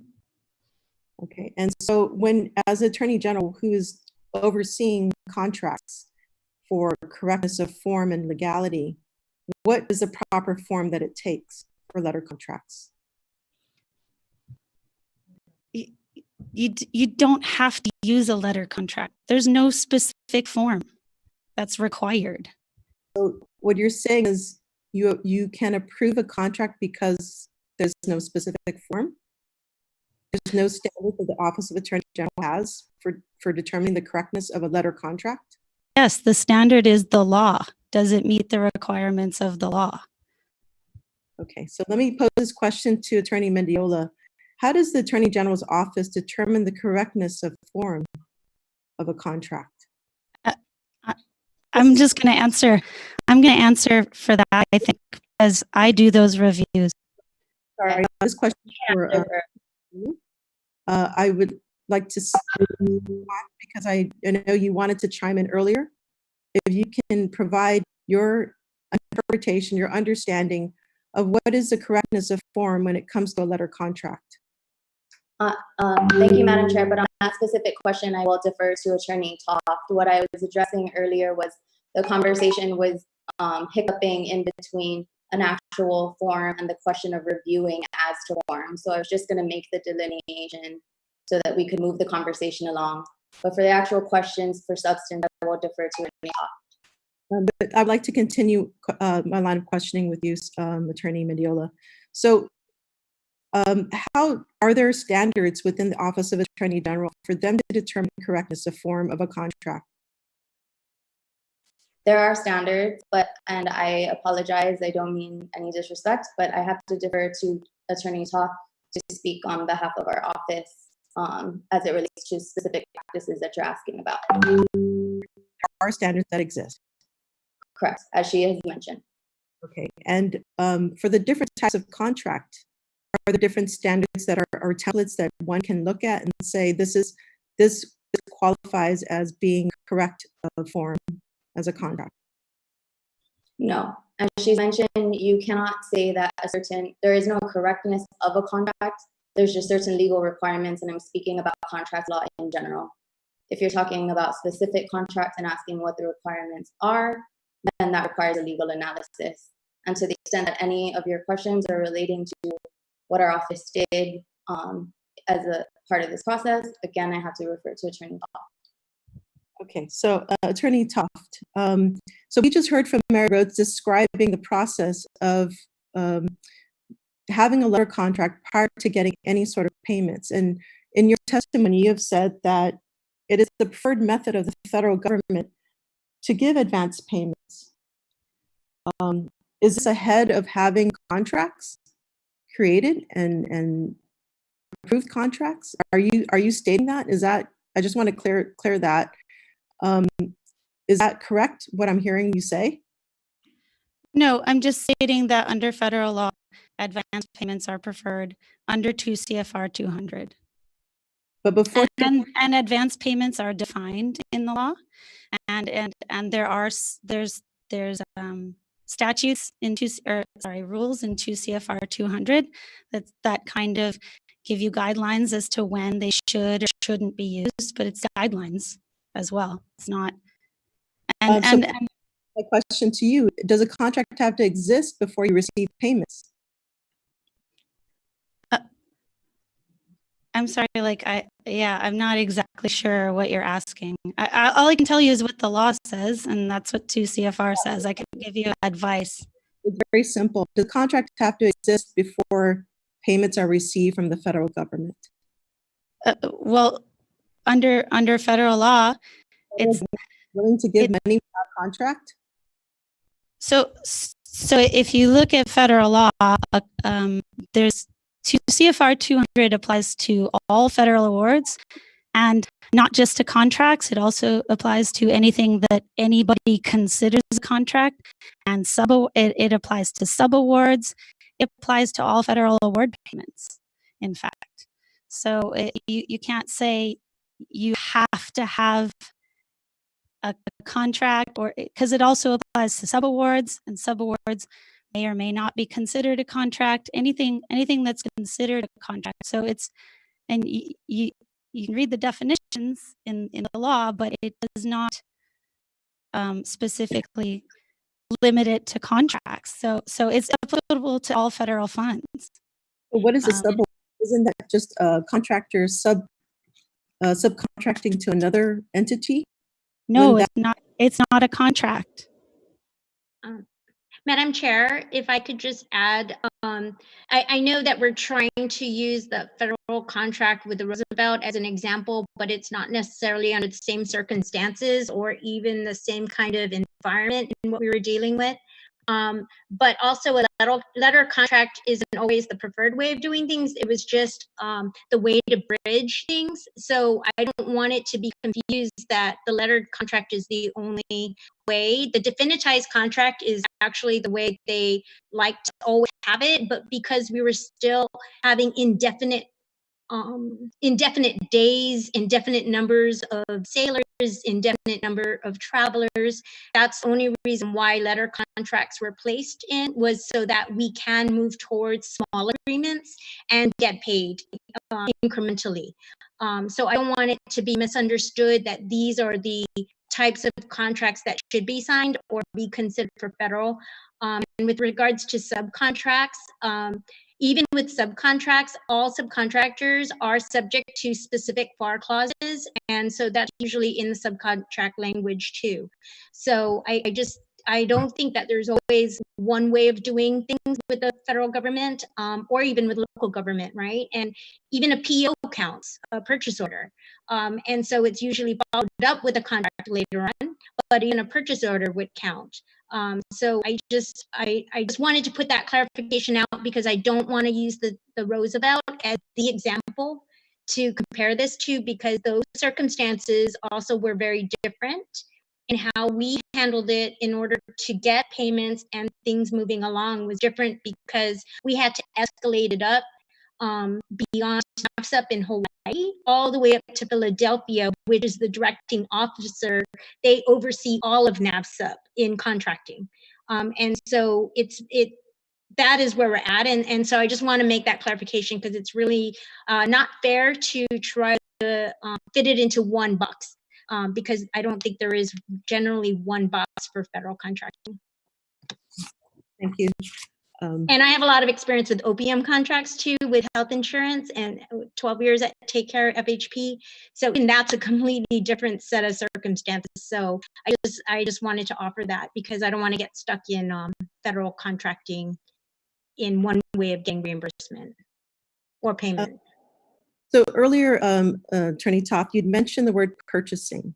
What is the meaning of purchasing to your, what is your interpretation of the term purchasing? I can't provide you with legal interpretations that constitutes advice. That's a general question. It's not a specific contract or anything specific. It's, what is the definition of purchasing? Well, it depends. It depends on what you're looking at. Are you asking me the definition of purchasing under Guam's procurement law, or are you asking me the definition of purchasing under the Health Act that allows purchases? It differs. So there's a specific definition for procurement that applies to any expenditure of funds which is made under Guam's procurement law. But if you're making a purchase not under Guam's procurement law, then a different definition applies. So what is that definition? Are you asking for the definition that applies to procurements made under Guam's procurement law? The latter. So I know the definition for under procurement law. So I just wanted to see what your definition of purchases is under the Emergency Health Powers Act. Honestly, like there is no definition in that act. There's no definition of the governor's purchase power. So that act does not have a specific definition as far as I know. Okay, so then that needs to be clarified. That seems to be a loophole in the law in regards to definitions and how that word is utilized. In your application of that law, Emergency Powers Act, how have you applied that word, purchases? I can't tell you how I've applied that or how I've advised clients. I can't tell you. I cannot answer that. You have used it. You've applied it. But you can't just tell me how you applied it. I cannot tell you what advice I may or may not have given to clients. I shall not reveal any information regarding a representation. Okay, but generally speaking, how would you apply that word? For instance, if we had to create a law to define purchases, what recommendation would you give? Since there seems to be a gap in this. Would you recommend it to mimic the procurement law? Are you just asking if I had my personal way? How would what would your recommendation be to define? If I had my way, then each individual act would contain the definitions that it requires, right? So if a certain act, so federal law defines certain things differently than Guam law, right? So when we have to apply federal law, we have to apply those definitions. When we apply Guam law, we apply those definitions. So each individual act should define its own important terms. So if I can't tell you how I think the term purchase should be defined in every situation, because every situation is different. Okay, moving on to more interpretation. Who, in your understanding of Executive Order 2020-03, who is the primary public health authority? Do you have the copy? I'm sorry, I'm not looking at that right now. I don't have it in front of me. I didn't get the attachments until really very close to 4 o'clock. So I wasn't able to print them all out. Okay.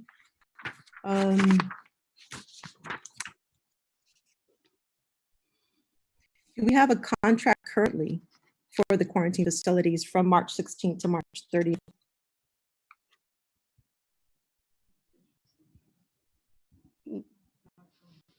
Okay. Do we have a contract for the time periods where those quarantine facilities are utilized? I personally don't have any knowledge of if there's an executed contract or not. Well, being that it was over $500,000, isn't that a cause of concern for you that there is no contract? And how would you resolve that situation? I didn't say there's no contract. I just said I personally am unaware of whether there's a signed contract. And if I had reviewed anything to it, I wouldn't be able to tell you because that's attorney-client privilege information. Well, this is concerning because $500,000, no contract, and the AG's office is saying they don't have any record of it. No, I'm not saying that. I'm saying that I personally do not know if there is an executed contract somewhere, but even if I had reviewed anything relating to that matter, I can't reveal any of that to you. It's attorney-client privileged. Okay, so I'm going to open the floor to my colleagues. Senator Therese Terlaki, you have the floor. Thank you, Madam Chair, and thank you for the thorough job that you've been doing. It's very quiet. There's so many things in this hearing, and I know, we're all kind of limited, but so many issues that I think have been brought to light, and particularly, these responses that give us no responses. That it's very disturbing. The Attorney General's role in our procurement is to see whether these are legal, whether they have follow the procurement law, whether they've done it legally, whether the contract is approved as to form. And so I guess I would like to ask whoever is here representing the Attorney General of Guam, whether the Attorney General was asked advice on this procurement, assistance on this procurement, or were they asked to review the contract for form? What I can say about our office is that we were requested to assist the governor with various legal matters regarding procurement. And because we were asked for legal advice, which of course, Senator Therese, you understand it is frustrating, but it is very important to respect the attorney-client privilege. And because our office asked our office for legal advice, it triggered the privilege and we're not able to disclose what our communications were. That's correct. And I remember a case when they were illegal pay raises, when the Attorney General's office had given advice to the governor's office and then had to procure a special prosecutor in order to investigate whether it was legal or not, because they had got involved in the front end. So yes, I understand why there is conflict now, but we were told in many media interviews that these, I don't know, it was my understanding that the contracts were before the AG for review. But I'd like to go back to the authority of the actual procurement authority, Madam Speaker, like you have talked about. And Mr. Hyun, is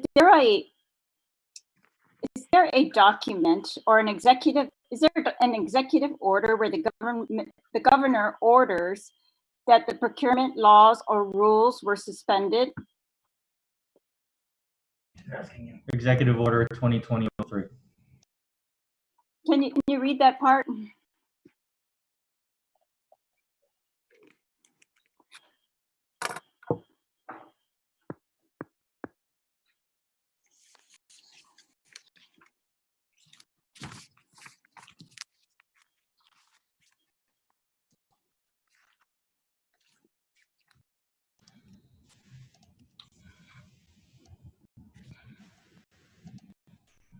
It states, ma'am, under paragraph 4, suspension of statutes, orders, rules, and regulations that prevent, hinder, or delay necessary action to respond to the emergency. Pursuant to section 19403 paren A paren 1 of chapter 19, title 10, Guam Code annotated, statutes, orders, rules, and regulations that prevent, hinder, or delay necessary action to prepare for or respond to this public health emergency, including but not limited to purchases and hiring, are hereby suspended. All right, and so, we also heard from Carlo Branch that the governor did not procure pursuant to the procurement law of Guam 5 GCA, and from you, and that the authority all came from this 10 GCA chapter 19, and then later on you said it came from the Organic Act, and now the Attorney General is telling us the authority is actually coming from 2 CFR. And was there any document or executive order that stated that compliance with the emergency procurement laws on our statutes would have prevented, hindered, or delayed necessary action by the Public Health Authority, which is the Department of Public Health? I don't know if I'm certain that the Public Health Authority does not have the authority to suspend law. That's reserved for the executive in executive order. Right, and what you just read says that the executive has the authority by executive order to suspend the law if it would have prevented, hindered, or delayed necessary action by the Public Health Authority. And Linda, you're still here, Madam Director. Did you ever request to the governor that she bypass regular emergency procurement for the procurement of these hotels? I didn't request anything at all. All right, and I know we keep talking about you know, the procurement being handled by the governor's office, but it's very clear under the statute that if she that the Public Health Authority is the one with the Emergency Health Procurement Authority. And when the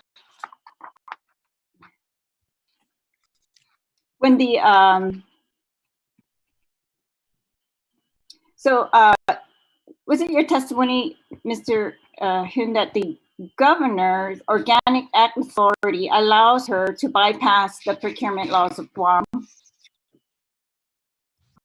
And that I don't believe I testified to that, ma'am. I believe I testified to my statements, and that I was willing to read all the laws that I thought were applicable, but I was not going to give the interpretation or the advice that I had given to my client.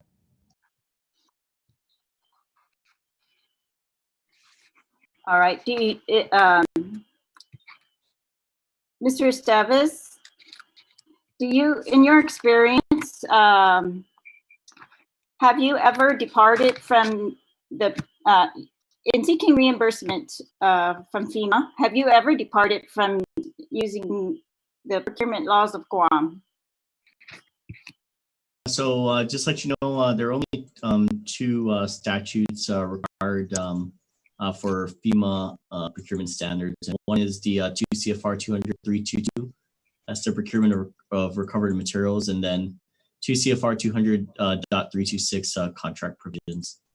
So those are the guiding or the guidelines that we follow. Right, but that's in order to get procurement, you have to meet the FEMA guidelines.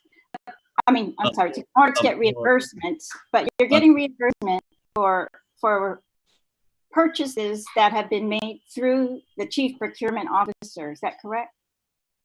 Correct, but I believe this is CARES Act funded from what I was hearing earlier for the quarantine facility. So if it's CARES Act funding, which is a federal fund, then we would not be seeking reimbursement for anything funded under the CARES Act.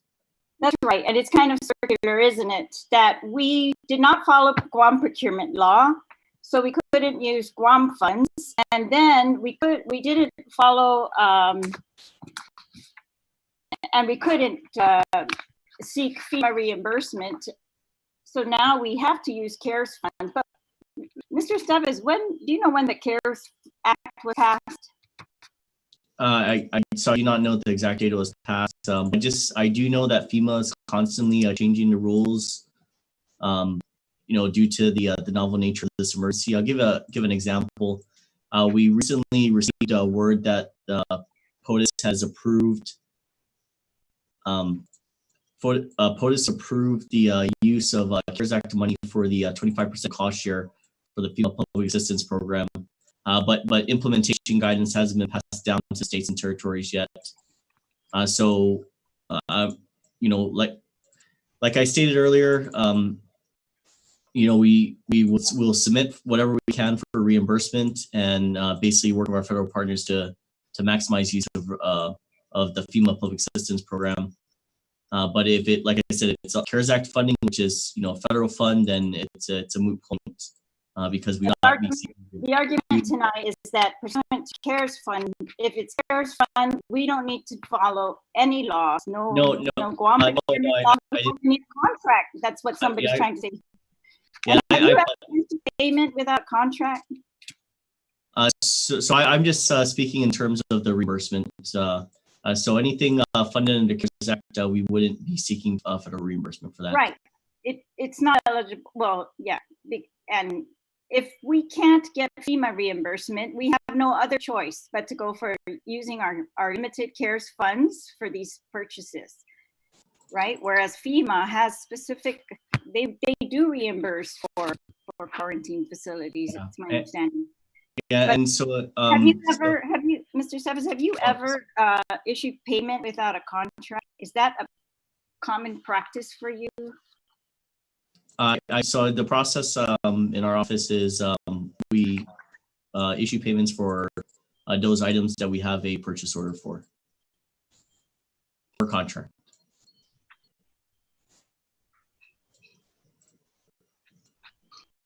All right, and Claudia, when you recently you procured at least 2 hotels, is that correct, through the normal Guam procurement laws? And did you find that there was anything in our statutes that would have prevented, hindered, or delayed necessary action in that procurement? No. Do you have contracts in those procurements? Yes, we issued purchase orders on May 16. But it took us less than 7 days to actually procure and put a contract and a purchase order issue to those 2 hotels.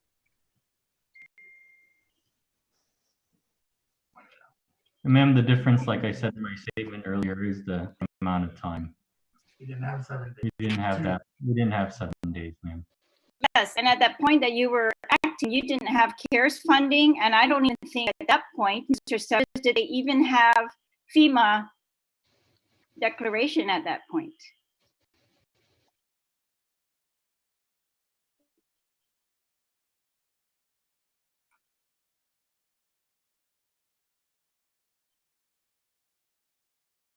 The GHRA testified earlier that they had begun this process since January, and that was the whole point, was to look at hotels in advance. And Mary, am I understanding correctly that you did not lead the government of Guam to the Pacific Star? That's correct. So let me answer the first one. Oh, sorry, some feedback. The first question was the timeline again.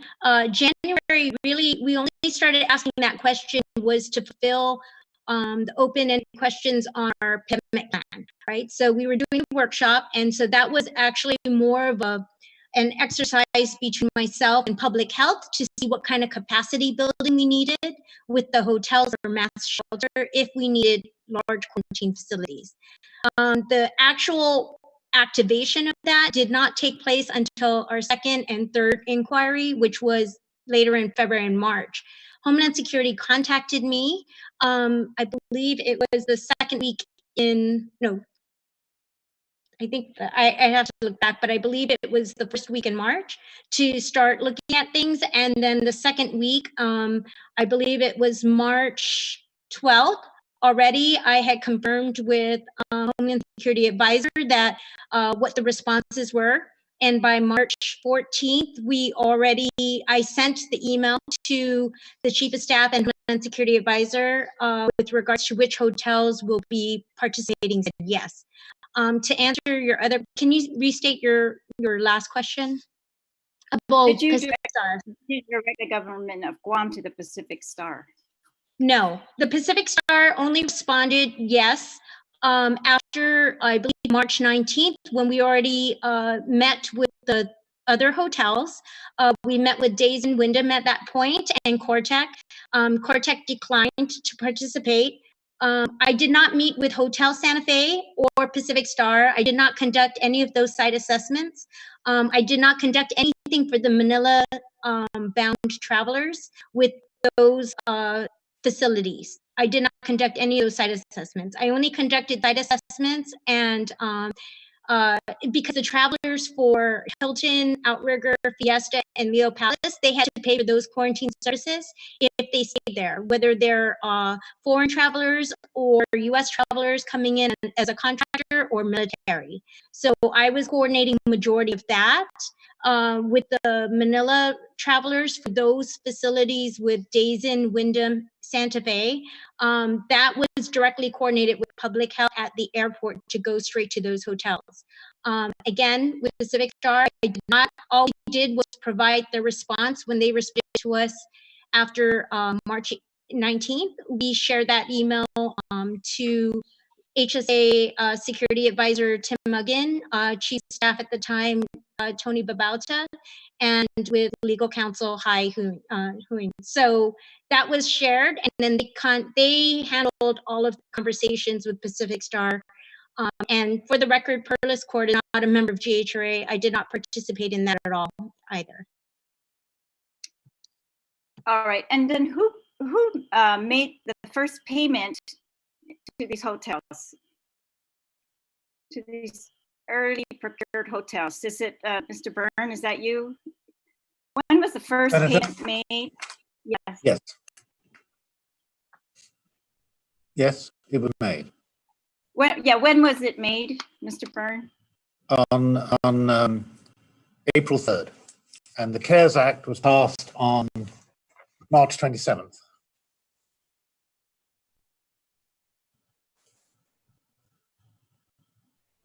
All right, I'm glad to get that on record, Mr. Byrne. So you used CARES funds to pay for these hotels? Yes, we will be using CARES. All right.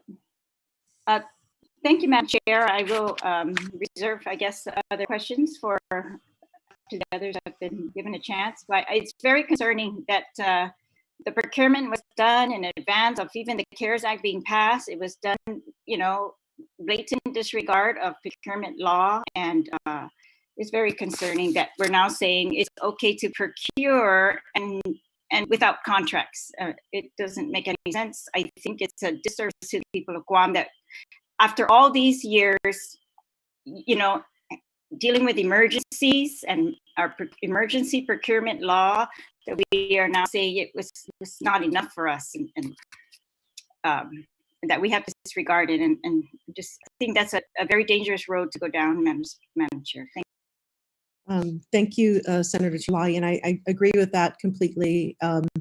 That in this procurement network that we have, that there seems to be some sort of disregard of procurement law, and the question is what is the implications for that? And I don't see any kind of concern so far from those that are testifying that it could jeopardize the federal funds, considering there's no concerted determination or interpretation of how we should proceed with any kind of procurement. And for that matter, even procurement, the term procurement is not even followed. The term purchases has come up, and we can't even get a straight answer of what that means. And so we don't, I think that needs to be defined so that we have a consistent path forward from this point on.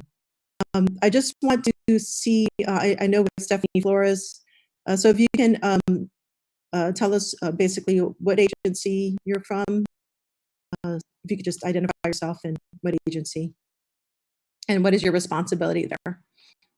Yes, good evening, everyone. Good evening, ladies and gentlemen at home and members of the 35th Guam Legislature that are present. My name is Stephanie Flores, and I'm the Director of Guam State Clearinghouse. My role as the Director of Guam State Clearinghouse is to oversee the proper expenditure of federal funds that come to the government of Guam. Okay, and so you are overseeing procurement from your perspective, is that correct? I do not engage in procurement. My office does not do any procurement. What we do is we monitor for compliance purposes the expenditure of funds. So when it comes to federal funds, as Ms. Toft has said, we are guided by 2 CFR 200. Okay. So what we do is we make sure that the individual government agencies who are granted funds follow whatever they need to follow in terms of reporting requirements as required by their specific grant. So every grant comes with it some guidance, and it is my office's function to make sure that that guidance is followed, and if it's not, it's our job to point out that that needs to be followed. Do you also monitor the procurement aspect, that if it was done in a certain way, or if there are contracts that exist, or the form of contracts? Is that something that you monitor, or what falls under reporting when you're looking, when you're seeing whether? So insofar as reporting requirements, so every federal agency requires documents. It's a SF 242, I believe is the form that you file, and you report to your federal grantor what has been done over a certain period. Sometimes the reporting period is quarterly, sometimes it's semi-annually. It depends on the grant. And we make sure that you report on time. We remind agencies to report on time to make sure that they upload through either grants.gov or directly to the federal grantor what report is required by the terms of their specific grant. Okay, so you don't oversee the procurement aspect. You just see that the monies that they've been granted is following the terms of their expenditures, but not procurement itself. Is that correct? We do not generally delve into the specifics of the procurement, but we do remind agencies that they are required to follow all applicable laws. So whatever law is in effect that applies to the particular situation, we make sure that they follow that. We suggest strongly that they follow that. Okay. And do you have a clear idea of what those laws are? Do you have a comprehensive list of that, or you basically leave it up to the agencies to identify that for themselves? Well, I mean, when an agency is expending funds, if they're going to enter into subaward agreements or they have to procure things, they already know that they have to follow whatever process of procurement or getting their contracts and subawards approved. If there is a subaward agreement, that normally will go through the Attorney General's office, and more often than not, Ms. Toft is the one that reviews that and ensures that the language of 2 CFR 200 is included in those memorandums of understanding or subaward agreements. Okay. Is there a dollar amount that the attorney's office, is there a threshold where the attorney's office looks at it, or is it just any federal money coming through as far as subawards go? I have, in my own experience, seen contract or subawards that have been less than $100,000 that we've sent through the Attorney General's office. And some awards were roughly 500,000. And so it does not necessarily have to be $500,000. If there is a contract that is required, more often than not, it is going to go through the Attorney General's office. Review. Madam Chair, again, just to speak generally to clarify the difference in the threshold amount, our office is involved in procurement in 2 separate parts. If there is a procurement that is anticipated to be over $500,000, we are required to be a part of the review process and consulted along the way in that procurement process. Other than that, our office is involved in what relative to what you mentioned earlier, more toward the end part, and we look at the review of the contracts for legality as a form of content. So that's probably why there's Ms. Flores' comment is different regarding thresholds. Okay, thank you. So I have another question. Does the Attorney General's office, so Attorney Toft, are verbal agreements accepted? Are they acceptable? Under what law? Under federal law or under Guam's procurement law? Whatever, both, either. I mean, under Guam's procurement law, no. Under federal law, as was previously stated, that they operated on verbal agreements and then got emails later. The federal government, they have different standards. Okay, but yeah, as what was stated earlier, it wasn't a verbal agreement. It had to be followed up with written agreements. It wasn't just specifically a verbal agreement. Yes, but they operated initially under a verbal agreement. I can't say specifically, but there are instances where the federal government does operate under verbal agreements. So under federal law, they followed them up later, but it just depends on each federal funding source. And to add to that, if I may, from a general contracting law standpoint, I know this is the most common lawyer answer, but it really does depend, because whether or not there's a written contract is not the end all be all. In contract law, there are three main requirements for a contract to exist, which is offer, acceptance, and consideration. And that can sometimes exist with writing, and that can sometimes exist without writing, and that is the writing is sometimes required in order to enforce the contract. Writing is sometimes not required. So under government procurement, GovGuam procurement, there are specific requirements in place, and sometimes those would require writing. There are specific requirements in place that trigger a certain process, and that process then triggers whether or not our office is involved or not, and in what capacity. On the federal side, there are separate contracting requirements that would be required. But overall, for example, under government claims, there could be parties who come to the government who file a claim and say, we are owed money, and there may have not been a written contract, but it depends on what the parameters were of that particular case. And sometimes those cases may be paid out, and there may have never been a written contract, and sometimes those cases were paid differently from what the existing written contracts had specified. So it really does depend. So following up with that, so when the payments were made, was that when the Government Claims Act was utilized, or was that under unauthorized payments? I can't speak to this specific procurement. In general, where these payments were made without a contract, would that qualify as unauthorized payments, or would it qualify as utilization of the Government Claims Act?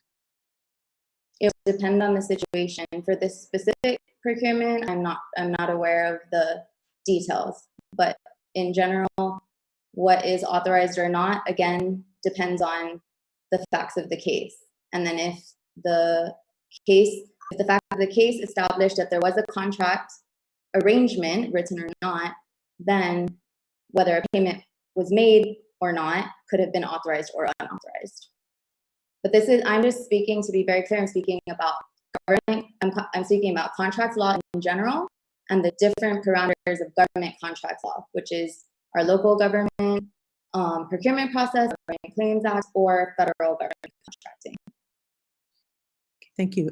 Attorney Toft, did the federal government waive any requirement for legal binding contracts for the expenditure of their funds, to your knowledge? I'm sorry, are you asking about in this case or just in general? Perhaps in regards to the CARES Act or any kind of federal funding, did the federal government waive a legally binding contract requirement? If you're asking about this specific, the CARES Act and this specific matter, I can't answer that question. That's something that's important to find out, would you say? I can't discuss this matter. The CARES Act in general, isn't that a piece of information that's important to find out, whether the federal government waives any legally binding contracts for their expenditure funds? In general, can the federal government waive its own requirements? The answer is yes. In general, they can. In regards to the CARES Act, has the federal government waived that requirement? Well, the CARES Act relates directly to this matter. Well, there's other, the CARES Act is a whole universe. It's not just this one, but to your knowledge, does the CARES Act, has the federal government waived this requirement for a legally binding contract? I can't answer any questions directly relating to this matter, which whether they had waived the CARES Act provisions would relate directly to this matter. Okay, so perhaps we can go back to interpretations. So 2R, section 2112C states, the CPO or authorized official shall execute all contracts for the government of Guam. The CPO may approve standard form contracts or purchase orders. And this is why I'm asking you the question, are you aware of any standard form contracts or purchase orders? And if you can provide that to the committee. It goes on to say that contracts or purchase orders made on such form may be executed without further approval of the Chief Procurement Officer. I apologize. What is your interpretation of that? Section, it's 2GAR, section 2112C. What is your interpretation of that? I apologize. You're asking if the Chief Procurement Officer can dictate their own contract forms? Yeah, yes, GSA, the Chief Procurement Officer is in charge of all procurements conducted by GSA. And in that case, the Chief Procurement Officer has and does use standard forms that they do for GSA conducted procurements.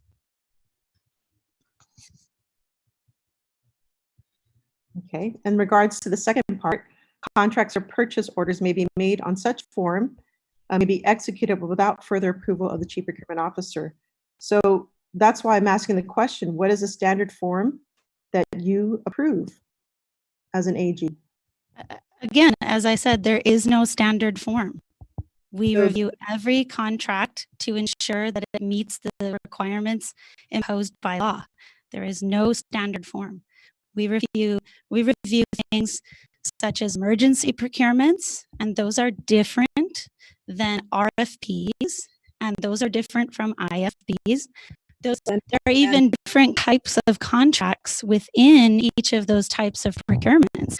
There's everything from reimbursement contracts to leases with options to purchase, to fixed price types of contracts versus fixed price contracts with price adjustment. And they all have different provisions that are imposed on them by law. So there is no standard form. Well, their standard form is based on, and that's what I'm asking, you know, and I would like you to provide that type of information to the committee. We don't have any. I can answer your question though. It's not, this is where I had first attempted to help clarify the discussion. We don't have a standard form that we provide. No entity does. A standard form that is provided that is then required to the T to be used in order for a contract to be valid or for an approving authority to sign off on it. Form, again, I guess is a legal term apart. For example, if it helps to illustrate, when I was the legal counsel for the Legislature's Committee on Rules, we had to review legislative contracts based on the requirements that were in the Legislature's standing rules. We had a template that we used between Legal Bureau and Committee on Rules, but every time we received a request from a different office for a contract that they provided, it wasn't necessarily that every single contract was exactly the same quote unquote form. What we were reviewing is we looked at the Legislature's standing rules, we looked at the contract that was before us, and we reviewed it to figure out whether or not the form of that contract on its face, form as in the paragraphs, the signatures, the content, whatever was required in the form of that contract was in line with whatever the standing rules required. And so there wasn't a quote unquote form, and I think that's a little bit where the conversation is a bit circular here is we don't have a standard form that must be followed to the T. It's just a legal term of art that a contract has to meet a certain form, which is then reviewed by attorneys based on whatever type of contract it is and whatever the requirements are in law that govern that particular contract, which are the different categories that Attorney Toft ran through. Okay, thank you. So I would like to open the floor to Senator Castro. Senator Castro, you have the floor. Thank you, Madam Chair. You know, I've been sitting here for as long as many of you have, and I guess now this is a time to express maybe just my frustration. But before I do that, I want to thank you, the Director of DPHSS, for your straightforward answers, and even yourself, Mr. Aceves, Chuck, for your subject matter expertise. At least I was able to record that and try to make sense of that. But you know, Madam Chair, with all due respect, forgive me, I'm not a lawyer. And I just kind of getting very frustrated with this lawyer talk. You know, it's sometimes this and it's sometimes that, and I can't tell you this, but I can tell you that. And here's what little I know, Madam Chair. You know, just being a secondary ed teacher and applying my common sense understanding of based on my experiences as a director. You know, that I'm of the opinion, not the legal opinion, that yes, there are emergency powers, you know, that are meant to provide flexibility, and these flexibilities, as my colleague Senator Talahi alluded to, are really meant to forego any unreasonable delays or even obstructions to obtain goods or services in time of an emergency. And I can relate to that. I understand that if there's obstructions in the road or businesses that are wiped out because they're not available to respond to you, I get that. But, you know, I just got to say that notwithstanding that, Madam Chair, I certainly can hope that the public and the member of this body, you know, can hope that the official in charge of making these decisions, even under these emergency powers, can apply some balance. They can act lawfully, and I'm not suggesting anybody acted illegally and unlawfully, but can act reasonably and with integrity.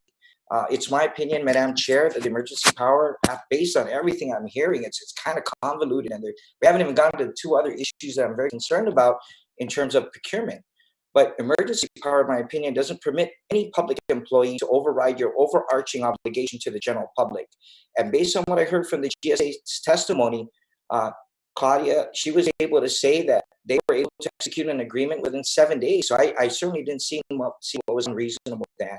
And I do have two questions. My first question, Madam Chair, is to the legal counsel. And with all due respect, you know, sir, if you can't answer the question, if you could just refer me to someone or refer someone on this panel who represents the executive branch to answer it. But my question is pretty straightforward. I'm just trying to make sense. I need something to follow. Is there a procurement record that you are aware of that I can follow? That's my first question to you, sir.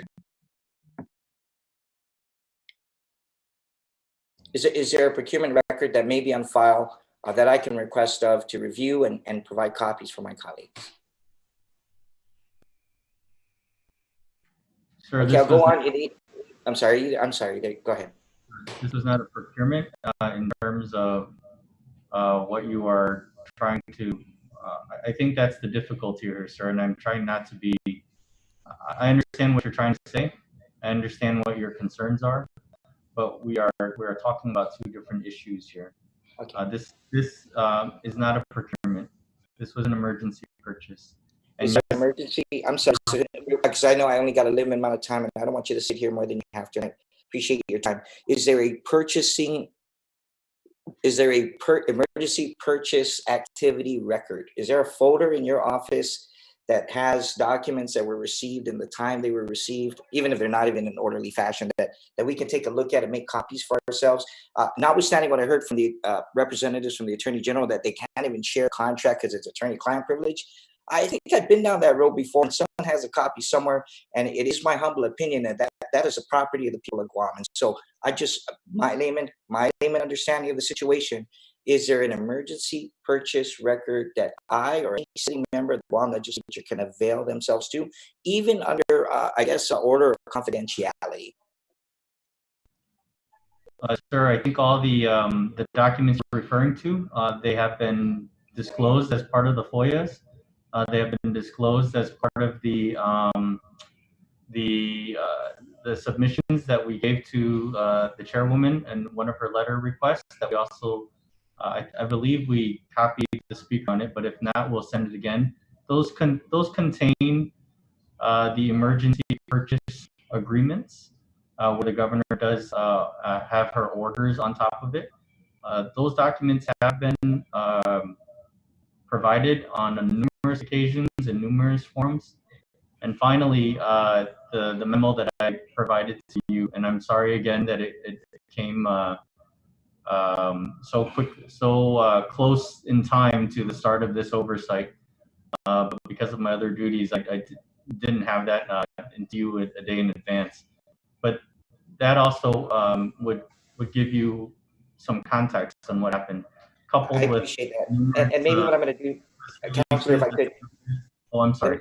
And thank you, and forgive me. Perhaps it's I do my due diligence. What I'm going to do is piecemeal all that back because there are different people involved in different parts of this discussion. Let me go to my next question, and maybe it can be more direct. And I apologize. I'll go back and I'll do my due diligence to piece it together and find out when someone was or was not involved. And I think that's really what a lot of us are wanting to know. So my second question is for Stephanie Flores, the director of the Guam State Clearinghouse. Steph, based on my, again, limited experience with federally funded programs, it's my understanding that the federal government would never allow us to make an advance payment without a contract. Rather, that once a contract is in place, you can petition the federal entity, or in this case, your federal programs officer, based on my experience, to provide a payment in advance of the delivery or the receipt of goods or services. That assumes, of course, that the federal officer between you and the U.S. agency had approved that exception or that waiver. So is that an accurate assessment? Because if it is, that helps me think more clearly based on your straightforward answer, other than sometimes it's this or sometimes it's that. So is that consistent with your understanding, Steph, if you don't mind? Yes, that is consistent. The federal government, in most cases, will require the contracts to be in place or the agreements to be in place, but that agreement can contemplate payments in advance of the receipt of actual goods or services. Okay, thank you. Madam Chair, thank you for that time. I appreciate it. And I'm going to go back and take a look at the record. And I know the attorney is acting in good faith, Mr. Hun. And if I have any follow-up questions, I will ask you at another time. Thank you, Councilor. I appreciate it. Okay. Senator Moylan, I know you've been waiting. I apologize. You have the floor. Thank you, Madam Chair. Question for Attorney Hai. Okay, now, from my understanding that you admitted that the governor is the procuring authority, I'm wondering, did either you or the governor see any conflict of interest when the contract was entered with the Pacific Star Hotel, knowing that the hotel company has a Bank of Guam mortgage of $32 million? Please. Sir, you know more information than I do about that, so no. Thank you, Madam Chair. Thank you, Mr. Hai. Thank you, Senator. Senator Tello-Taitigui, you have the floor. Madam Chair. And Madam Chair, I just wanted to make a comment. I first want to thank everyone who's here today and providing any information that you have. And that questions that were asked that couldn't be answered, I hope we can get those and soon after this meeting. And I hope, Madam Chair, we have another meeting like this to give us the opportunity to review the tapes on what people said, because there's some contradictions with regarding to who was part of what and what was seen and what was not seen. So I appreciate that. I greatly appreciate Mary Rose, who is here today to speak and to light a lot of concerns that we had, or definitely backed up some comments that were made earlier. I appreciate her being here because one of those comments definitely was she was not involved with the Pacific Star negotiations. So at the end of that, I just want to ask one question before I say goodbye. So Mr. Hai, were you involved in the negotiations at the Pacific Star? It depends on how you're, ma'am, if you're asking me if I had parameters that were applied equally to everybody that were given to me and those are communicated, the answer is yes, that I was given parameters and they were communicated to everybody, and whoever responded, we worked with. Okay, thank you. And thank you for reading that night. Okay, thank you, Madam Chair. We'll take a yes. MAS needs to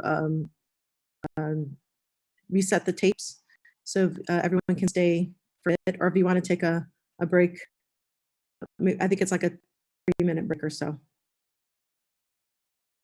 So are we in recess?